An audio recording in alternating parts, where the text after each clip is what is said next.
right, we'll call the meeting to order. The City of Desert Hot Springs regular meeting of the City Council, and the City Council serving as the housing authority and successor agency to the former Redevelopment Agency Board for Tuesday, July 1st, 2025.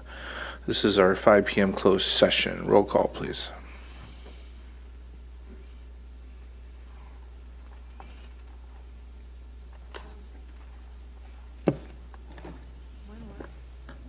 Did you break the mics? Councilmember Pitts. Present. Councilmember Pye is on her way. Councilmember Voss. Present. Mayor Pro Tem Gardner. Present. And Mayor Mattis. Present. I don't see anybody in the audience for public comments. Do we have any public comments? No, we do not. All right. Madam City Attorney, would you announce the closed session? Thank you, Mr. Mayor. Members of council, we have 3 items on for closed session. Number 1, conference with labor negotiators pursuant to Government Code Section 54957.6. The designated representatives is our city manager and myself. Employee organization is Desert Hot Springs Employee Union. Number 2 is conference with legal counsel, anticipated litigation, significant exposure to litigation pursuant to subdivision D2 of Section 54956.9. The facts and circumstances involve a transactional occurrence that might result in litigation. 3 is conference with legal counsel, anticipated initiation of litigation pursuant to Government Code Section 54956.9D4. There's 1 matter. With no other, we'll recess the closed session. I was gonna.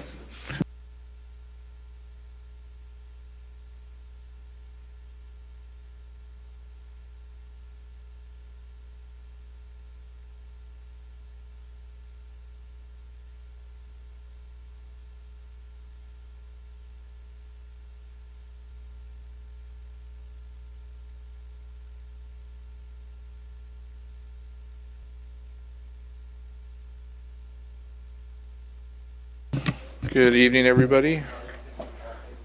I'm going to call the meeting to order. This is the City of Desert Hot Springs regular meeting of the City Council, and the City Council serving as the housing authority and the successor agency to the former Redevelopment Agency Board. This is Tuesday, July 1st, 2025, and this is our 6 p.m. regular session. Roll call, please. Councilmember Pitts. Present. Councilmember Pye. Present. Councilmember Voss. Present. Mayor Pro Tem Gardner. Present. And Mayor Mattis. Present. Our invocation tonight is going to be Candace Turan from the Covenant Church here in Desert Hot Springs. She's going to give our invocation, and you're going to do the national anthem, right? All right, come on up.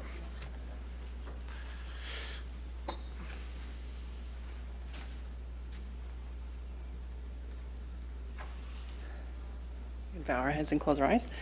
Lord God, we thank you just for the day, for life. We thank you for another day of opportunity and progress, and we thank you for our city council members who are, and everybody in our city, Lord God, who's just working hard for the progress and success and betterment of our city and individuals. And we pray that we continue to work together as times continue to fluctuate and change, and leadership continues to change. And we just thank you. We pray just encouragement and protection, and whatever our city council members need, the guidance if they need it, to move forward. In Jesus' name we pray. Amen. Amen. And in lieu of our Pledge of Allegiance, we're going to have the national anthem, if everybody would rise.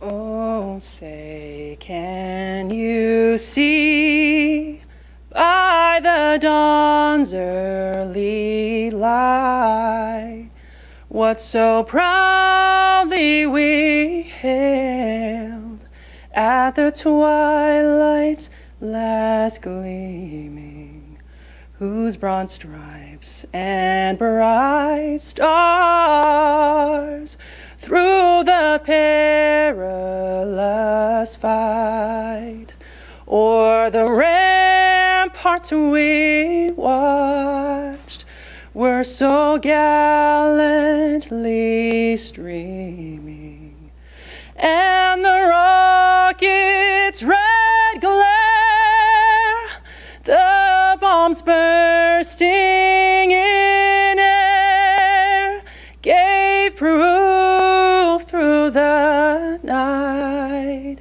that our flag was still there.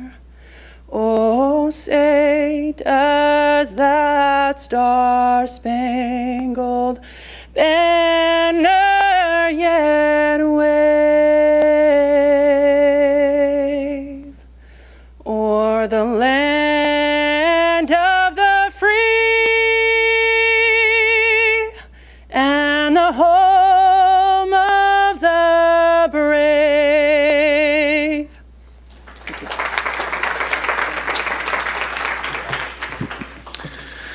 Perfect. As our nation gets ready to celebrate another birthday here in a few days, thank you so much for that. All right, we're going to move to the city attorney's report on closed session. Thank you, Can you Mr. top that? Let me try. We have no reportable action this evening. Yes, there you go. We're going to move to the approval of the agenda. At this time, the city council may amend the order of the agenda and approve the consent calendar, remove any items from the consent calendar for separate discussion and action, and add urgency items. Is there any items from the consent calendar that need to be pulled or would like to be pulled? With no council members asking to pull any items from the consent calendar, our consent calendar is items number 13 through 22. Is there any public comments on those items?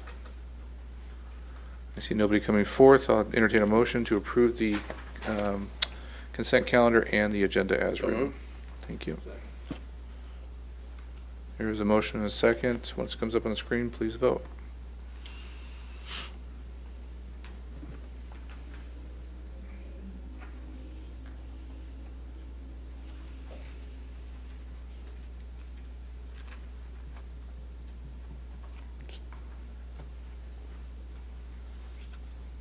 Motion passes unanimously. Thank you very much. We're going to move to public comments. Just for the audience understanding, this is a time to make public comments on items not on the agenda. So if you're here for a specific agenda item to speak on that item, you'll need to wait till that item comes forth. If you're here just for general comment, you'll have 3 minutes, and you can make any general comments you'd like that are pertain to the city council. There's blue cards back there. At this time, pursuant to the Brown Act, any person may comment on matters of general interest within the subject matter jurisdiction of the city council not listed on the agenda. Under the Brown Act, the city council shall not take action on or discuss matters raised during public comment portion of the agenda that are not listed on the agenda. All comments are to be directed to the city council and should be devoid of any personal attacks. Members of the public are expected to maintain a professional, courteous decorum during their public comments. Elliot Griffin, you're up first.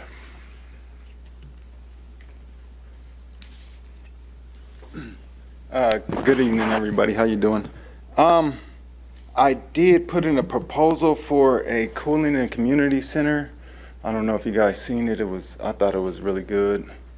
I did find out we're not going to get it, so I do want to apologize to the people that I did kind of pump up that we were potentially had a chance of getting that. And I just want to tell them I'm sorry that we're not going to get that I did find out about that.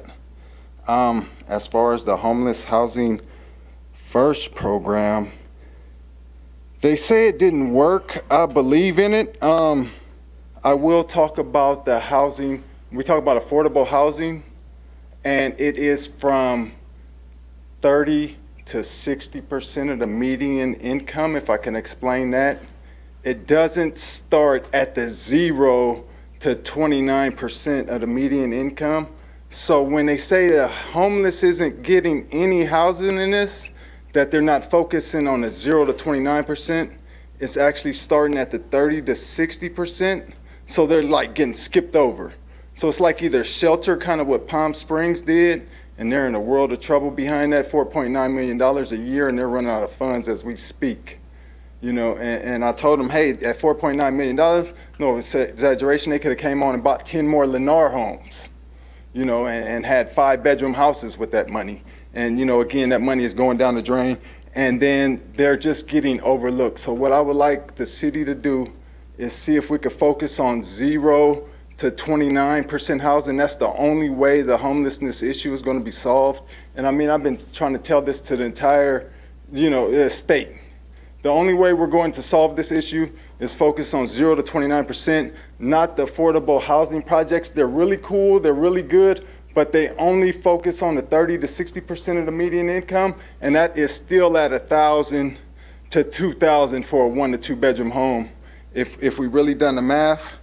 I'll talk about Section 8 real fast. You know, I told them that they should be owning these houses. Now, I will give that idea out to them again that they need to come on with 30-year mortgages and start buying these houses instead of renting them. So that's my thought out to Section 8, I'm sorry. And then, so I would like to start a Section 9 program, as I call it, and it is focusing on 0 to 29% of the median income. So if we come back in session, I know we're going to leave for a while. If we come back in session, if I'm really interested in doing a 0 to 29% median income, and I think that this would directly give the solution for the Housing First project for the homeless. And that'll be all. And thank you guys very much. You guys have a great night. Thank you. Mr. Gerald McKenna. Good evening, everyone. I'm Gerald McKenna. I've lived in Desert Hot Springs since 2006, and I love living here. Currently, I represent a major portion of Desert Hot Springs on the board of directors of the Desert Water Agency. My district is Division 2. It extends from Dillon to Two Bunch Farms on the east side of Palm Drive, and from Dillon to 8th Street on the west side of Palm Drive. First of all, I want to congratulate our new city manager. We also have a change in management underway. Our general manager is retiring on Friday after 30 years service to the agency, and will be replaced by Esther Sands, our current finance director. I want to invite anyone who's not already done it to take a tour of our facilities. We will arrange that at your schedule, and we're very, very happy to see you come down and figure out what we do. And we also will have a public tour in the fall, so anyone wants to see what goes on underground, come and see me. I want to bring you some good news too. When we first had representation from Desert Hot Springs on the Desert Water Agency board, the tax rate that we were imposing on every piece of property in our service area was 10 cents per $100 of value. $500 if you own a $500,000 home. In our first year, we reduced it to 8. We reduced it last year to 7. This year, we're reducing it to 6. So that the item you'll see on your tax bill is usually line number 3. Would have been $500. This year it will be $300. And thank you. And very, very happy to bring you that good news. That tax is used to pay for the State Water Project, which brings the water down from Northern California all the way from Lake Shasta, 600 or 700 miles away. So that's my good news for you. Anyone has any questions, I will be happy to stay a little bit and take them. Thank you. Thank you, Mr. McKenna. Thank you for your service. I have quite a few other speaker cards, but I wanted to clarify whether you're here for regular public comments or you're here for an item on the agenda. Gus Alvarez, are you here for a public nuisance abatement question and citation, or are you here for public? For citation. Okay, I'll call you back up then during that item. Jose Espinoza? Yeah, citation as well. Okay, I'll call you back up when we're there. David Mendez? Citation, okay. Chantel Odin? Yeah, you're waiving a fee, so you're here for that also. Chad, are you here for just general comment, or are you here for a citation? Citation? Okay, so I'll call you back up for that. Anyone else want to make general public comments before I close general public comments? I see none at this time. I'll close general public comments and we'll move to city manager's report. Thank you. Good evening, Mayor, City Council. First, I'm going to ask our Recreation and Community Services Director, Roberta Cernick, to provide a quick update. I just wanted to remind everyone that our fireworks spectacular is this Saturday at Mission Springs Park from 6 to 10 p.m. The fireworks start at 9:15 p.m. And we're going to have a DJ, food vendors, so it should be a lot of fun, and I hope to see everyone come out. Thank you. Thank you, Roberta. Two other points from me this time. First, we, as Roberta mentioned, have 4th of July coming up this weekend. We're already starting to see some fireworks in the air. Safe and sane fireworks are allowed in Desert Hot Springs. You will see those booths set up all throughout the city. Those are the ones that stay on the ground, don't go in the sky and go boom. Illegal fireworks are illegal fireworks, and there is a $1,000 fine for the discharge of illegal fireworks in the community. We do have law enforcement, code enforcement staff that are keeping an eye out for the discharge of illegal fireworks, and folks can report those by calling the non-emergency police department line. And so we will be monitoring throughout the weekend, staff from all angles. So I want to make that note. And then with respect to the hot weather that we are all experiencing, it is summertime in Desert Hot Springs. We do have a cooling center at the Desert Hot Springs Library. And then over at the Senior Center for our seniors, there is also a designated cooling center there. In terms of our unhoused population, we do have boots on the ground constantly with our CRT team, which includes our street outreach team from SWAG, and folks that are unhoused experiencing homelessness. They have resources that are available. Literally, if they say they want resources, we can have them connected up within an hour. So we feel like we have all of our bases covered to protect anybody in our community that's experiencing the inclement weather. And that concludes my updates. Very much. We'll move to mayor and council member comments. Who went first last time? Is it Pitts this time? Councilmember Pitts. All right, thank you. Good evening, Mr. Mayor and City Council members. This is my City Council update for July 1st. So on June 21st, I attended a log cabin event in Palm Desert where I was one of 4 speakers. I spoke about our beautiful city and highlighted the great enhancements made over the past 6 months. I also shared my role as various Coachella Valley commissions I serve on, including Rivco Animal Board, and emphasized our progress toward making county animal shelters a no-kill shelters within 1 year. After the presentation and during interactions with community members, I enjoyed engaging with residents of DHS and receiving positive feedback about our city's future and our new leadership. So on June 25th, I attended my monthly Sunline and Taxi Commission meeting. It was highly informative, covering topics such as Sunline's strategic plans to improve transportation, staff salary increases, and also heard some legislative updates, which is really good. So, Sunline's mission is connecting people and improving lives by taking you from where you are to where you want to be. Staying with the Sunline theme, please help us support our local students by contributing to the upcoming Back to School Supplies Drive. The 11th annual Pack the Bus event is on Thursday, July 17th. They are accepting backpacks, pens, pencils, folders, and more. So how can I help, you ask? So drop off supplies at July 17th from 7 a.m. to 7 p.m. at Walmart. I know it's in Palm Desert, but if you're over there at Sam's Club or maybe in that vicinity, it'd be a great way to be able to give back and stop there at the Walmart in Palm Desert and drop those off. On June 27th, I attended a dinner event with various elected officials, including Riverside County Sheriff Chad Bianco, also a California governor candidate, and local leaders such as Assembly members Jeff Gonzalez and Leticia Castillo, along with other city and county dignitaries. We enjoyed a delicious barbecue meal while hearing from Sheriff Bianco and other local leadership. It was an evening of meaningful conversations and valuable connections. On June 30th, last night, I attended the CVAG General Assembly in Rancho Mirage, along with our mayor and also fellow city council members and some representatives from our city manager's office. The evening featured inspiring speeches and insightful discussions. All right, happy early Independence Day.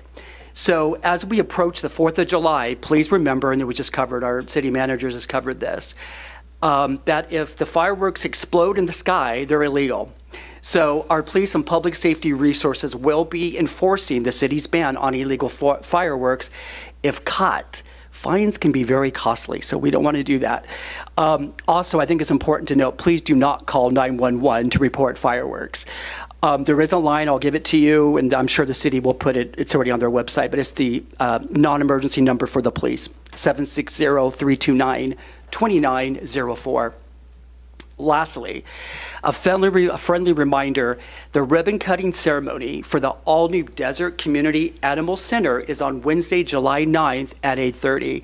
The Animal Center will officially open to the public on July 10th, but they're going to be doing a soft opening ribbon cutting on the 9th. As an animal advocate, city leader, and resident, I'm thrilled about this process of reimagining this facility. We've waited for it for a long time, so I'm super excited this is coming back. Thank you, Mr. Mayor, and that completes my update. Thank you, Mr. Gardner. Thank you, Mr. Mayor. July 1st, how the heck did we get halfway through the year? I know. It's amazing, right? Since the last meeting, I attended the Visit Greater Palm Springs Board meeting. We adopted the annual budget, which is, interestingly enough, roughly the same size as our entire year's municipal budget, $34 million. That's GPS's budget. And we dove into some real interesting statistics from this past year. Visitors to the Valley are slightly up, 14.5 million for the year versus 14.4 from the year before. Dollars spent are up 897 million from 851 million, making tourism once again the #1 industry in the Valley.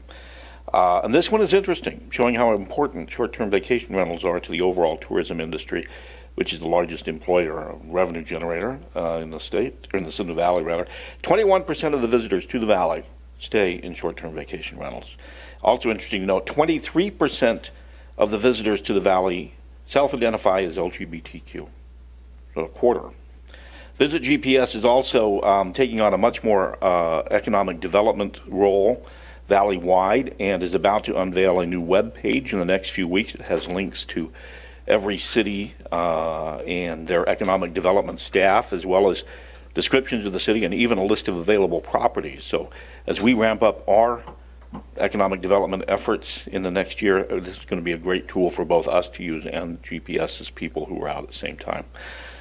Along with Mayor Mattis, we met with Oswit Land Trust to discuss their plans to purchase the Desert Dunes Golf Course for a conservation and habitat location, and they seem to be moving along with Mr. Pitts and everybody else. Attended the CVAG annual meeting and last night. And lastly, wanted to throw out a couple of congratulations and kudos to a couple of Desert Hot Springs residents. Desert Sun's art and entertainment writer, Brian Blue Sky, lives here in the town, and he won first place awards, won 3 of them in the fine arts category from the California Journalism Association. Specifically, one of them was for an article profiling a Desert Hot Springs resident and artist, Bernard Stanley Hoyes, and Brian, like I said, won 3 first place awards from the Journalism Association, and as well as our local reporter Anna Gasparian, who covers Desert Hot Springs, for her story on our spa revitalization effort. She won a 2nd place award from the California Journalism Foundation. So, and he shared a number of other awards with the colleagues from Desert Sun too. So the Desert Sun staff took home quite a little wagon load of trophies. So congratulations to all of them, and that's all I've got. Spy? I'm not going to make a mistake this time. 618, I attended Do the Right Thing, and the winner was, for us, was Diane Lopez from Painted Hills Middle School. She's in the 8th grade, and she's one to the far left. Also, she had a lot of people there that were supporting her, and they wouldn't stand up for a picture, so I took a picture of them. The dedication for her was, Diane has done a complete 180 in terms of attendance, behavior, and grades this year. She is coming to school every day, making better decisions, even working on homework at lunch. She was motivated by an attendance incentive to start coming to school every day, and she hasn't missed a day since. Diane is now advocating for herself and using the strategies she learned over the 3 years at PHMS to communicate calmly with staff and students. She is making great decisions and seeing the benefits of hard work. All of us at Painted Hills are so proud of Diane. I also met the new superintendent for Palm Springs Unified School District, and that's Dr. Marcus Funches and his wife Cecilia. And I shared with him that if he does the right thing, I will compliment him on that. And if he does the wrong thing, I will call him on it. And so he and I had a good conversation. On June 19th, Desert Hot Springs High School jazz musicians were on staff for June 19th, and they appeared with Eve Evans. And they did the entire concert. It was at Oscars in Palm Springs. And the people who attended was featuring Jaquel Alleman and Johnny Akron III on alto sax, Aaron Rodriguez on trombone, Diego Casillas on drums, and Artis Dagnot on bass. And the school board member, Diane, also had the honor of presenting their dedicated band leader, Anthony Rodriguez, with our Sunset Legacy Grant in recognition of the school's unwavering commitment to music education. These young artists are a powerful reminder of why we do what we do. The SMART initiative is about more than instruments. It's about creating access to world-class performance and life-changing opportunities that uplift, engage, education, and insight our entire community.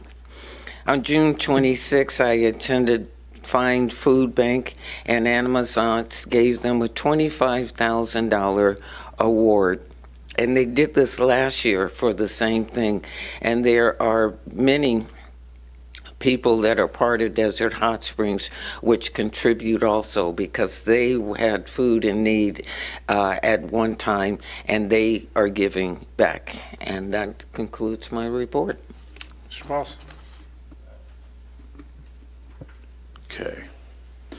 So on the 18th, I attended the Rancho Mirage Chamber of Commerce luncheon, and the guest speaker was Eisenhower Hospital and Healthcare, with what they're doing and the expansion they're doing here in the Coachella Valley, or the greater Coachella Valley, and different areas, and a little bit about them and their growth and those type of things. It was very fascinating where they're looking at expanding and doing that. And so with that, I gave our city manager some information on that. So if there's interest in them expanding westwardly a little bit, that they may want to consider Desert Hot Springs at some point, and that's when our economic development team can consider those conversations with them. The 18th, attended the Airport Commission meeting, and I'm really enjoying those, actually. So thanks for letting me take your spot on there. I'm really enjoying those. They're doing the expansive remodel. They're going to begin doing that, and they're starting to have discussions on what areas and what things they're beginning to do on, and it's an interesting group of people there. So I'm enjoying that, and it does impact our residents in our town and the ridership of what they're doing and customer experience and those type of things. And so, we talk about those type of things of what they're interested in from a Desert Hot Springs and an economic development perspective as well. On the 26th, attended the Greater Coachella Valley Membership Appreciation Mixer at Accushire Arena. That was nice. There were a lot of different electeds and appointed officials and different peoples that were there, different business owners and the like. It's always good to mix with folks throughout the valley and let them know that Desert Hot Springs is present and throughout the whole Coachella Valley, and let them know that we're here and what we're doing, which is good. And then on the 30th, which was already mentioned, we attended the CVAG General Assembly meeting yesterday, and it was nice to see everybody from the tribal governments and from the local city governments as well. And that's it. Thank you very much. My report will be short tonight, as I know we have a busy agenda. As stated, we attended the Coachella Valley Association of Governments annual meeting. Happens every year at this time as they changing of the guard happens. So the rotation of whoever sits on the executive committee, whether it's the mayor or actually it's rotated by the city, 'cause some cities have rotating mayors rather than elected mayors. Each city moves along and becomes the new chair. So Ranch Mirage stepped down this year, and the county supervisor, Manuel Perez, took over as the chair, and vice chair would become Blythe this year. So that happened in the annual meeting. But before the annual meeting, the executive committee met. Basically, we're given some reports. The final budget review was given with Q&A if needed.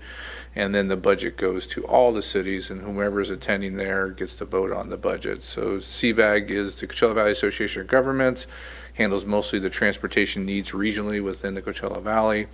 They get 23% of the funding from the state. It comes through the Riverside County Transportation, and most of that money is put back into roads and needs for our communities. Approximately $68 million this year was approved in projects. Biggest project being the Monroe interchange in Indio at $177 million, so it's being planned. Funding is still a challenge, as we've seen.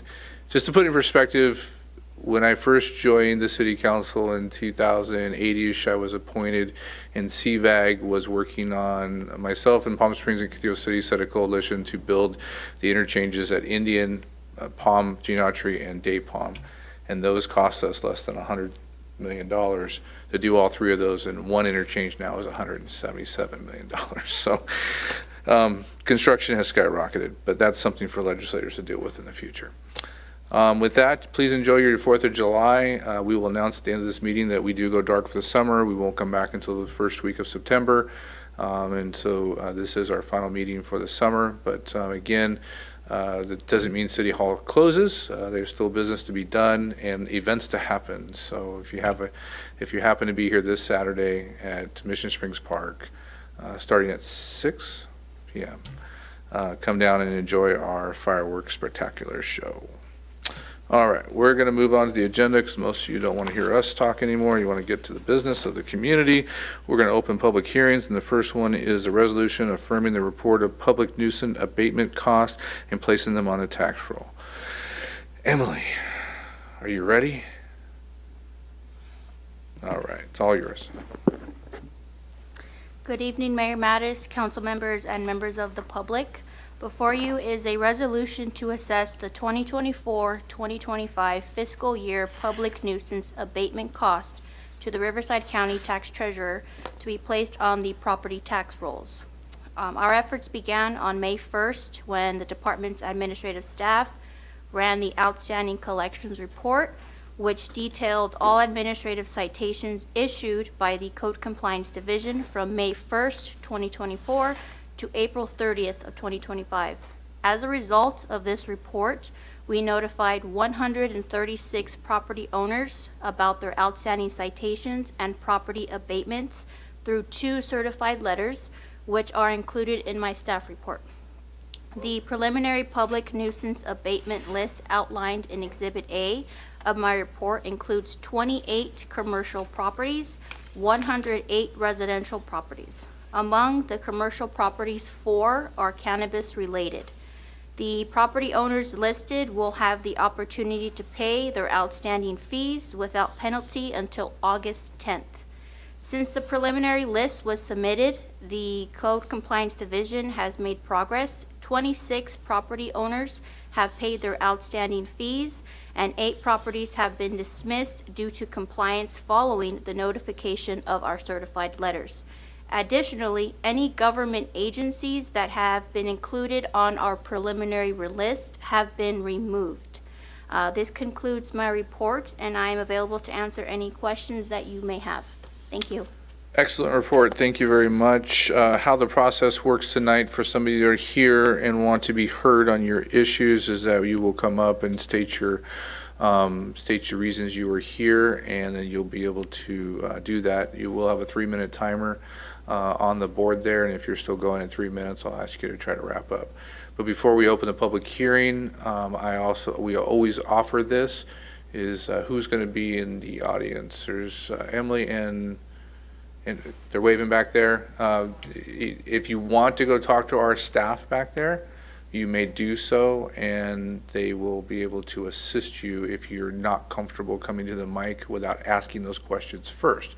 I will not close the public hearing until you've come back in the room and decide not to speak.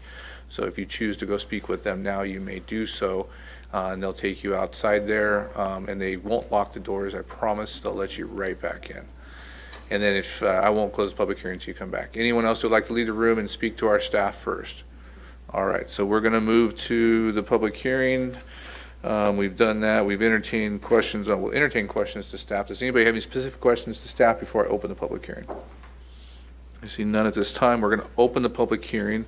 Again, when I call you up, please state the reason why you're here. You might get questions from us afterwards, so please remain there until dismissed. Chad, is it Kingren? And Leslie Valencia? Do you each want 3 minutes, or are you going to speak on the same item? The same item. Okay, feel free.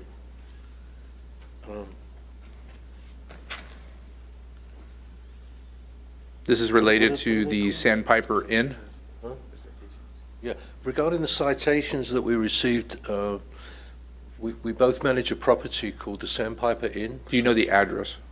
12800 Foxdale Drive. Thank you very much. Go ahead. We're not here disputing the citations as much as the ultimate cost. I was able to come up with 2 of the 6 citations I paid off yesterday, but it's the other 4 that are amounting to so much money that we really can't afford. I wondered if there's anything that could be done to reduce the amount that we do owe on the 4 citations that are still outstanding. If you want those citation numbers. Let me ask you, how much have you paid on Yesterday I paid $1,700. And how much is remaining? I think outstanding is 10 something. 1,000 or 10,000? 10,000 perhaps. I think it was 10,000. Do you know the exact amount remaining? 10,009, I think. The Emily? remaining amount owed is $10,200. Oh. And then just for the council's clarification, why do you feel those fees should be relieved? In recent months, I've done everything the city asked of us. I put up a new fence, which is in compliance and has been approved. I put up with fire exits, 2 new fire exits with push bars and everything that the fire chief required. We've done everything, and we're trying to get back, obviously, the CFO and a business license, and I'm heading in that direction. But these size of fines are going to hold us down. And that's just, I was hoping that at this hearing we could maybe have some reduction in the fines. All right. Is staff satisfied that they've complied? Thank you, Mayor Matters. So their case has been opened since September of 2024 regarding the property operating without a certificate of occupancy or a business license. The property has been cited continuing its operations without its necessary certificates and licenses, as well as for lacking the trash enclosure, having landscape violations, and contributing to visual blight. Our department and the police department continue to receive reports from guests that stay there and from regular residents that do report the property's appearance. They did have inspections from the fire department that were passed. However, there are still other outstanding violations. What does the 1,700 satisfy? Or do we know that? Or is it just a partial payment? The citation that they paid were 2, so it only satisfies 2, leaving 10,200 owed. Anything else you'd like to add to that? The council will make a decision at the end of the hearing. No, just to say that I've done everything I could to bring us to compliance. The fire department is content, and we've made it a much more secure building. As you probably know, the neighborhood is completely, well, there's a lot of homeless, and they found their way in. But I found a way to secure the building, the new fence, the new entry doors, cameras. I've done everything I could to make it that we would be in compliance, and hopefully get back the CFO and get back the business license so that we can continue to upkeep the property and continue to be in business. Anything else you'd like to add? That's it. All right, we'll make a decision towards the end of this. Thank you. Thank you. Thank you. Our next speaker is Chantel Odell, sorry.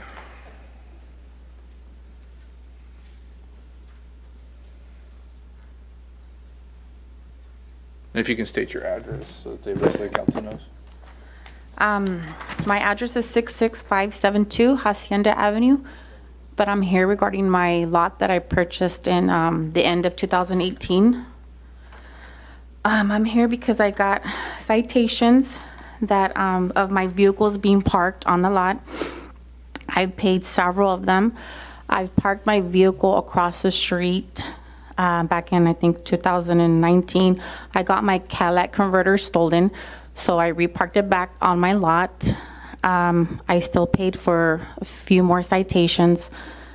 The toy hauler, everything's out except for a shed that I purchased in 2022 because I thought I was going to be able to do an SFR on the lot. I'm here to ask if I can get my penalties waived and no more fines. Me and my husband, we made an agreement to merge the property. So that's where I'm at right now.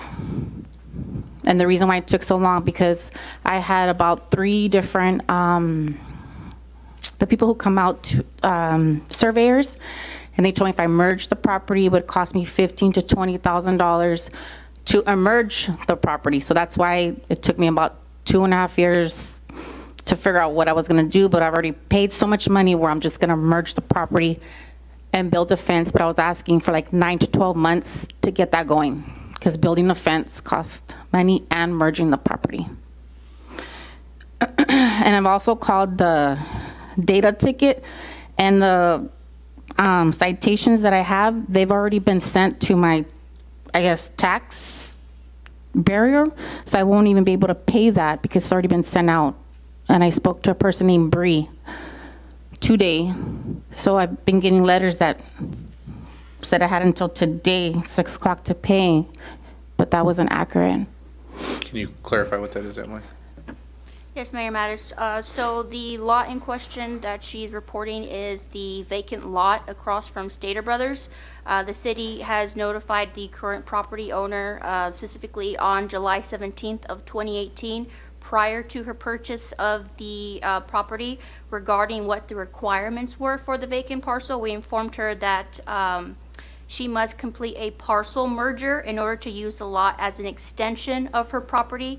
Additionally, we explained to her that if she wished to use the lot independently to store vehicles on it, she would need to erect a structure and submit plans and undergo a building and planning review. In June of 2024, Compliance Officer Lonnie Brock opened up a code compliance case due to issues related to stored household items, a shed, and vehicle parking. Officer Brock granted the property owner several extensions, as she indicated that she was working with a lender to get a lot merger, for her existing property. However, there has been no progress since the case initiated, and no lot merger application has been submitted. There are 3 outstanding citations totaling $1,600. And what is she referring to, that they're already, it's already in collections or with the county? Is that a previous? So with the ones she's referring to being sent to the Franchise Tax Board, we could contact them and ask to remove it from them. Okay. So currently due is $1,600 in fines, and that will go on if the board, if the council chooses to, that would go on to her tax roll. Yes, sir, including fines and penalties. Okay. Anything else you'd like to add? Yes, I paid close to $10,000 for that lot that I sent an email to Lonnie showing her the hiccups that I've been going through. Getting a loan, I was approved for a loan. I refinanced my house. I also paid out $20,000 to the city of DHS because I had a silent second on my house. That was another hiccup, and that's where I'm at right now. So I just need time to get some money to just merge the property and build a fence on there so I can have my vehicles and my shed there. And what you're conveying to the council tonight is that you plan to do that within the next 9 months. Yes. Any questions? And even if you want to put that money towards the permit, that would be awesome. I mean, I just don't want no more fines. Okay. Any questions from the council on this one? All right, thank you very much. Thank you so much, everyone. David Mendez? Oh, we're together. Oh, okay. Jose he left the room, didn't he? He went out to talk to the fireworks, so I'll call him back in a second. Gus Alvarez? I live on 66205 14th Street. Living in DHF since 1984. Never had a problem with the law enforcement or the city. But after COVID, I built and storage to support myself because nobody to hire me because of my age. You know, I'm already retired. And some time ago, about 6 months ago or so, my wife said, you know what, take out the couches out on the street because my sister's going to give us some. So I took them up, called the trash company. We'll pick it up on Monday. That Monday never came. One of my neighbors called the city on me. And so when the inspector, when the officer came, I right away removed the stuff and trashed it. So she said, what's that? She said, oh, I explained to her what it was. So she said, okay, you gotta have a permit for that. So I came over, tried to work. They needed plans, how I built it, you know, being in construction all my life and all the trades. So I built it right. I'm sorry that I built it without a permit, but I was building it after COVID, you know, I was getting money. So anyway, so I ended up destroying the thing, paid for the permit, and the inspector came, signed it. But before that, I talked to Don Mike Bay, I think he's already retired, and asked him, I need one more week to finish demolishing the thing. So he said, don't worry, you got a permit. Are you sure? Yeah. And then I got these fines for $500, $200, I don't know how much is it. So I did with a permit. I did remove the stuff, the storage, and he signed it, he okayed it. So I would like to know if you'd be so kind to waive these fees because I pulled the permit. All I need is 1 week before the due date. And he said, don't worry about it. Once you pull a permit, you have a year if you want. I said, no, I don't want to wait that long. So it took me 1 week after the due date. So probably that's why I got these citations. Let me ask Emily to give us a little more detail on this context. Yes, Mayor Mattis. So for this case, the case has been open since 2024, initially for having trash, household furniture, and the illegal patio structure. The property owner was granted an extension by the deputy city manager and was given the option to either permit the structure or have the patio demolished. An inspection was conducted last month and a permit was obtained, but it was to demolish one wall, and it does not reflect the requirements to bring the property into compliance. So right now, there is a $200 citation that is still owed. I'm sorry, I demolished all the walls, everything. He was there. It's a garden right now. All I got there is plants and trees, and that's it. What are we asking him to do in the citation? Demolish the whole thing? I did demolish them. I'm just asking. Yes, sir. It's either to demolish the entire structure or to get a permit to bring the structure into And compliance. currently the fines are $200? Yes. All right, let us deliberate on this, and I think we have enough information, and we'll make a decision at the end. Anything else you'd like to add? I would like to know how much I really owe, because It's $200 right now. It's not 500? Look.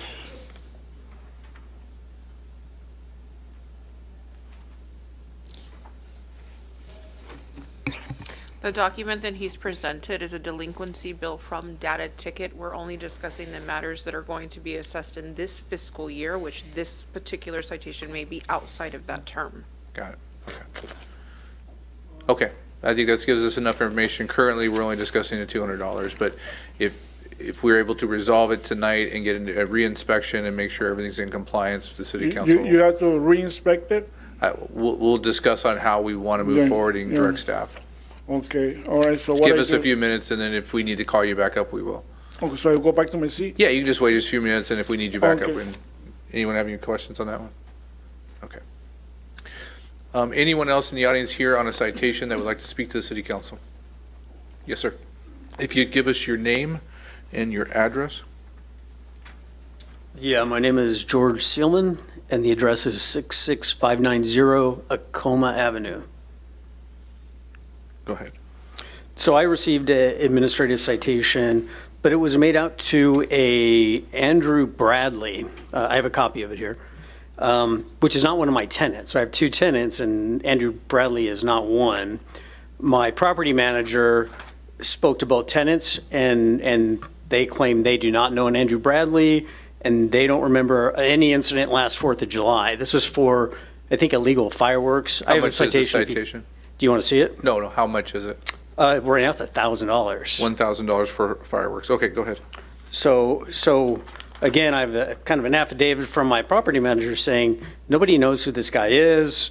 So I don't know what to do because he's not associated with my property. So what happens is if the police department or code enforcement catches anyone within that property, the property is cited and that person's name's written on the ticket. Am I correct? So that was probably someone on your property that might have been visiting, and your property received a ticket, so that's the way the ordinance is set up. But you're stating that that person is not at that location, and that you're asking the city council to waive that. That's correct. And I have it, like I said, a statement from my property manager if you need it. All right, anything else you'd like to add? That's it. Any questions from the council? Thank you very much. Anyone else in the audience here to speak on a citation tonight? Yes, sir. If you could state your name and the address. Hi, good afternoon. My name is Juan Carlos Santibáñez, and my address is 15775 Palm Drive.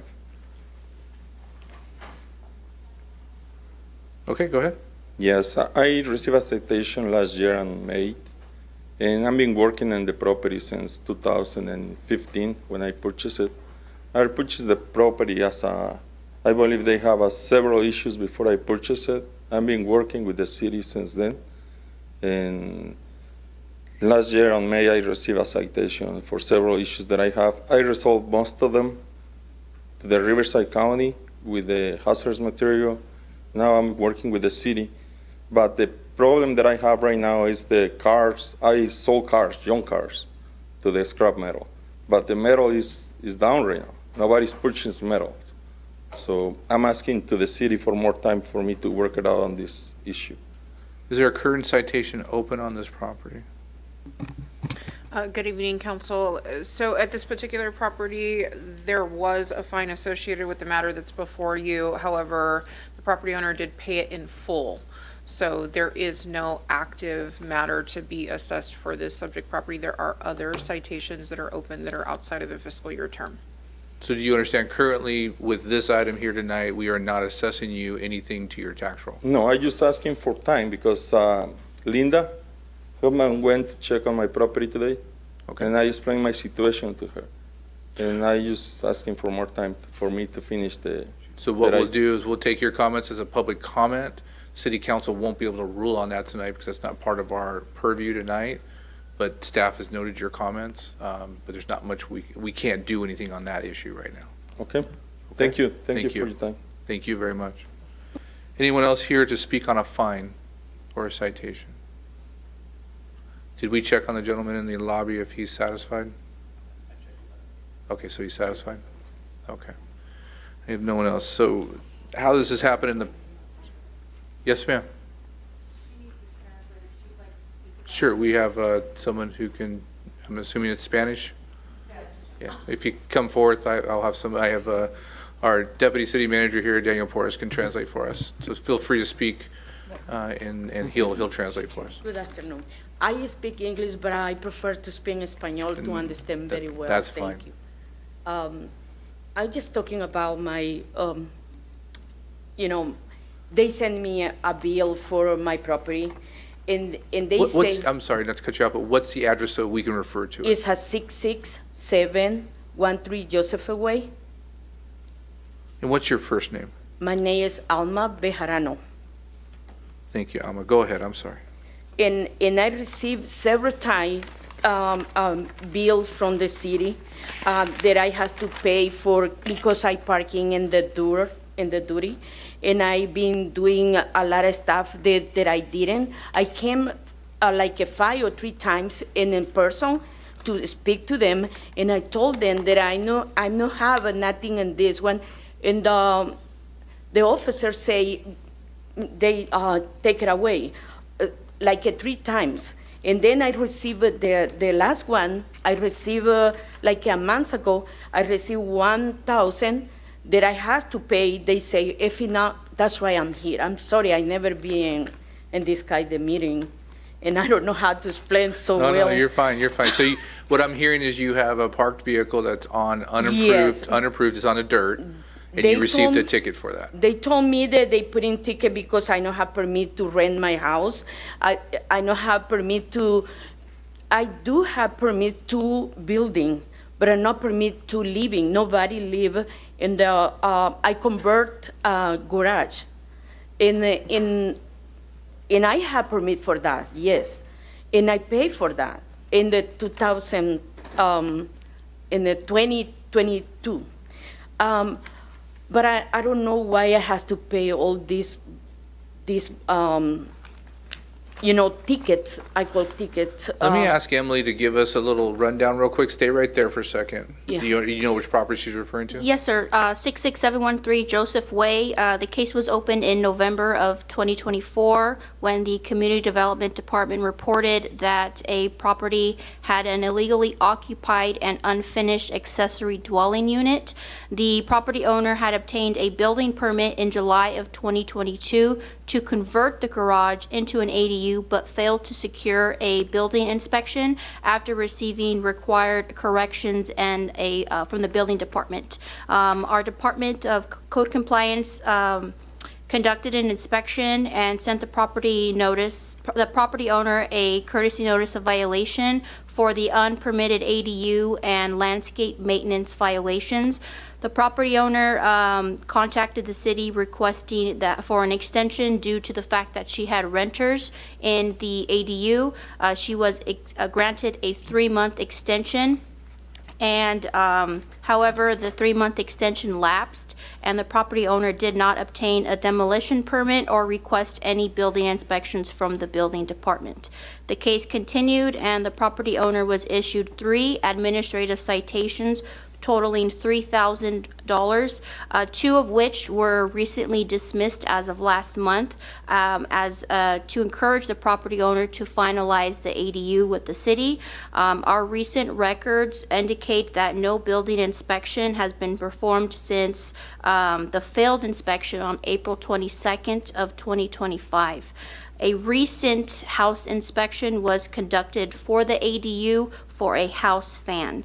She currently owes $1,000. And you're asking the city council to waive that tonight, and you will finish the permitting process to get the ADU permitted correctly? Yes, I did all the job, it's in here. It said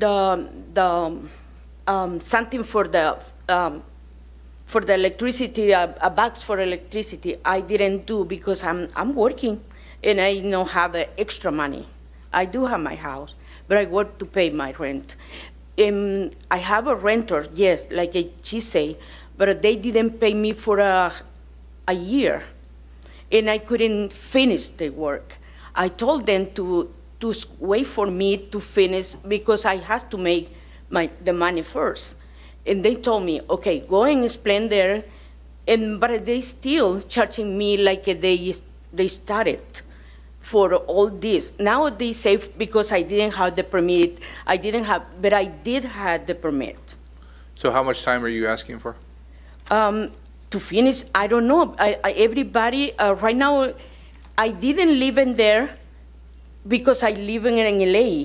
Now I will be living in there because they left in March. In March, they left. So give me a time frame. Okay, for finish 6 months. Okay, so you're requesting 6-month extension? Yes. All right, that gives us enough to go. Any questions from the city council? All right, anything else you'd like to add? No. All right, Thank you so much. You did very well. Any other questions or, any other citations out there that you want to discuss with the city council at this time? All right, I see nobody coming forth. Again, I don't want to close the public hearing. We've double checked out there, made sure no one was out there. Our deputy city manager, or our city manager does everything. She's going to go run out and check that too. Her first real day on the job with the interim taken off, and we've got her doing everything.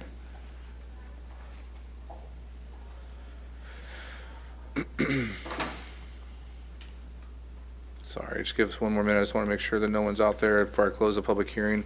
Not that we can't reopen it, I guess, but.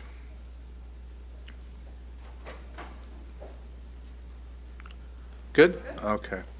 All right, we're going to close the public hearing and we're going to go to city council discussion. For the new members of the city council, how we've done this in the past is we've taken each item that it takes a lot of courage to come to the city council and ask for these. Sometimes you're awarded what you ask and sometimes you're not. But I appreciate you taking the time to come up here. We're sorry that it's gotten to this point, but the city to be able to collect the fees that have been incurred by citations in our community do add up over time, and I know it's not inexpensive. Sometimes they're made to be more expensive than realistically, people think, but the reason for that is sometimes to grab people's attention. So there's all kinds of different asks here today, so I'd like to take those individually. Would it be a problem, Madam City Attorney, if we took it all as one and then took the ones that are here today individually and voted on those individually? Absolutely. That's fine. So the items from the Sandpiper Inn, Miss Odell, the Jose Espino, he left, so I'm assuming he's satisfied. I'm going to take him off the list. Gus Alvarez, I wrote something down here, 66590. What was your first name? George, right? George. And what was your last name? Sealman. Mr. Juan, I didn't catch your last name. Santiago. Your case is not being heard tonight, so that's something we'll have to deal with at a separate time, okay? And then Alma at 66713. Those will be taken off of the current motion, but can I get a motion to approve the staff recommendation on processing the rest of these abatements? I'll move that we process the rest of the citations as listed, other than the ones that you just pulled off. Second. There's a motion and a second.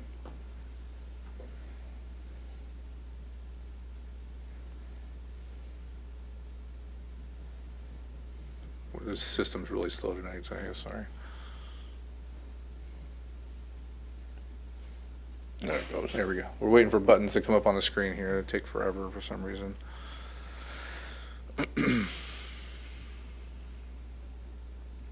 Motion passes unanimously. Thank you. All right, we're going to start with the first one. Let me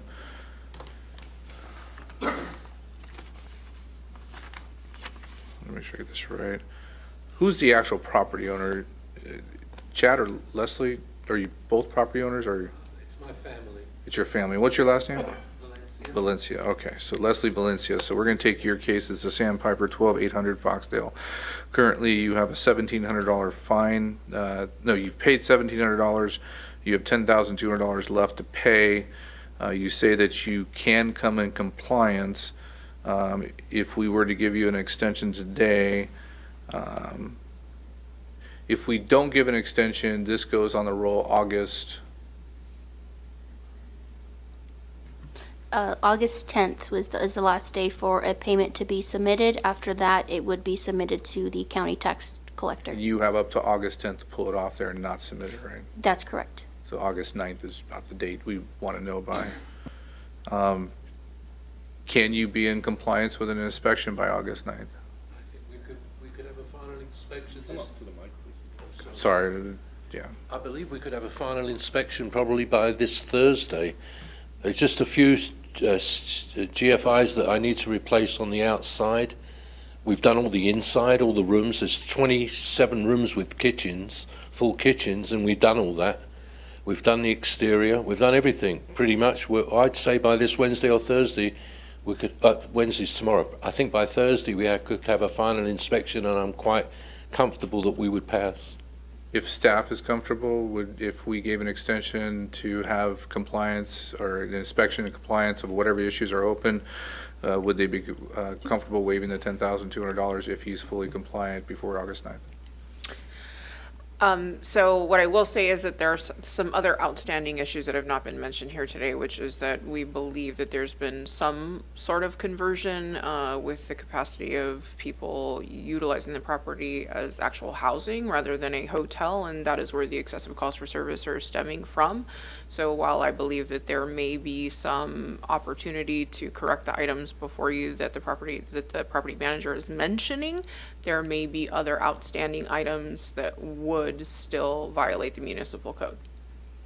Mr. Valencia, would you be able to sit with, let me ask this first before you say anything else.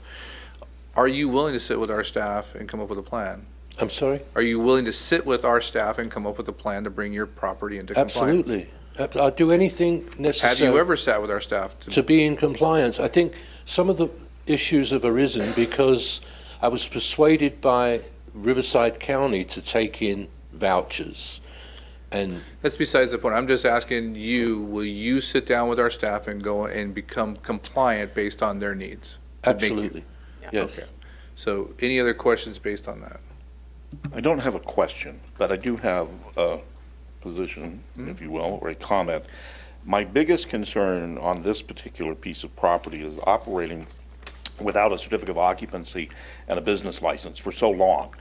And I am not comfortable myself in waiving a fee or a fine for such an egregious violation. Well, I don't think we're here to make money. We're here to get compliance, and if we can get your verbal word here in a session as this, I would take that as you're going to sit down with our staff and come up with a plan before August 9th, and if they're not satisfied, they will forward the $10,200 to the tax collector. Okay. If you can satisfy that before August 9th, and I trust that they'll make the right decision. Does that satisfy you, or are you still a little worried about that one? I'm good with that. So when did the code case stuff first begin on this? It's on. 2000. Well, gosh, geez, man. September not singing the song, but okay. 2024. When was it? September 2024. Okay. So prior to my being elected, this was a noted item. This was one that people brought up during, as I was out campaigning, even though it's just 2 blocks out of my district. I'm not sure what district it is. I think it's your district, maybe. I'm not sure, but either way, it doesn't matter. They were complaining about it, and then with the issues, complaining about it sitting there for so long, complaining about the substandard ability of it, complaining about the unhoused, being there and doing that. And we're still getting some of those complaints with there. I mean, I understand, the ability to want to work and help and do all this neat stuff, but there's still the fact is that we're here now in July, and we're still having some of these same problems. And we're still having work that hasn't been signed off or not permitted, and we're still dealing with that. And now we're asking to put a plan. And so I think it's great that we put it forward and we do a plan, and maybe the plan can be is that this is what you're going to have to pay to bring yourself up to here, and then going forward, you develop a plan with city staff, and going forward, they will work with you accordingly to what agreement you guys can come up with, time frame to complete what needs to be completed. In the interim also, though, we've had a number of not just code compliance, we've had fire, we've had police, and who knows what other services that we've had, of city services that have expended money because of the public nuisance this property has been, in addition to being the public nuisance to the people who have been complaining about this since I first filed papers to run for election in the summer. So the answer is no, I don't support waiving this. Okay. Any other comments or questions? Yeah. Yes, sir. I do, Mr. Mayor. Number one, thank you for coming here and coming before us and going through this process. But I agree with both Mayor Pro Tem Gary Gardner and also Councilman Voss that we would call this habitual, I would think, based on what, I used to do code enforcement. That's what I did before I served here in this capacity. And so, yeah, I agree. I don't think we would waive that. I love the idea of meeting with staff, and we call them administrative meetings or whatever, and in getting through, to the bottom of that. I think there's some needs there, and I think it'll be an excellent opportunity to do that. But the mayor's also right. We're not here to make money, and that's not what this is about. But we do have mechanisms in place. And like I said, if this was not to the duration that it was, I think it'd be a different story. Can I say something? Of course, yeah. As a viable business, we pay city taxes. If we're not granted the permission to be in business, who's going to, the taxes don't come to the city. Well, we're not going to argue that today. We're going to argue, what we're here to discuss is the citations in front of us. So if you can become compliant, you have a business license and you pay taxes. Yes. So what we're trying to get at here, either way we go here, everyone wants to see you in compliant before August 9th, and you said to me that you can do that. I can do that. So I would trust that. If you'd seen the building 3 months ago and you come today, you'd say it's like a different building. Yeah. I put a completely new fence in, compliant. Everything is in compliant to what the city requested of me. I've done everything. Well, my recommendation to the city council tonight is that we move forward with applying the citations to the tax roll if the business owner cannot be in compliant by August 9th. But I also want to add that I think we need to give it to our staff to trust them that if they do sit down with the owner of this building and he can come up with a plan, they have the right to take away certain fees as they've done in others. Again, we're not here to make money as a city. We're here to get compliance. So sometimes these fees seem a little outrageous, but sometimes it's to get your attention. To bring it compliant, we've not made money. I've had to borrow money to get it to where it's at. I'm not here to discuss how your business practices are or if it's good or bad. I just want to make sure that you feel you've given a fair shot here tonight. So is there a motion?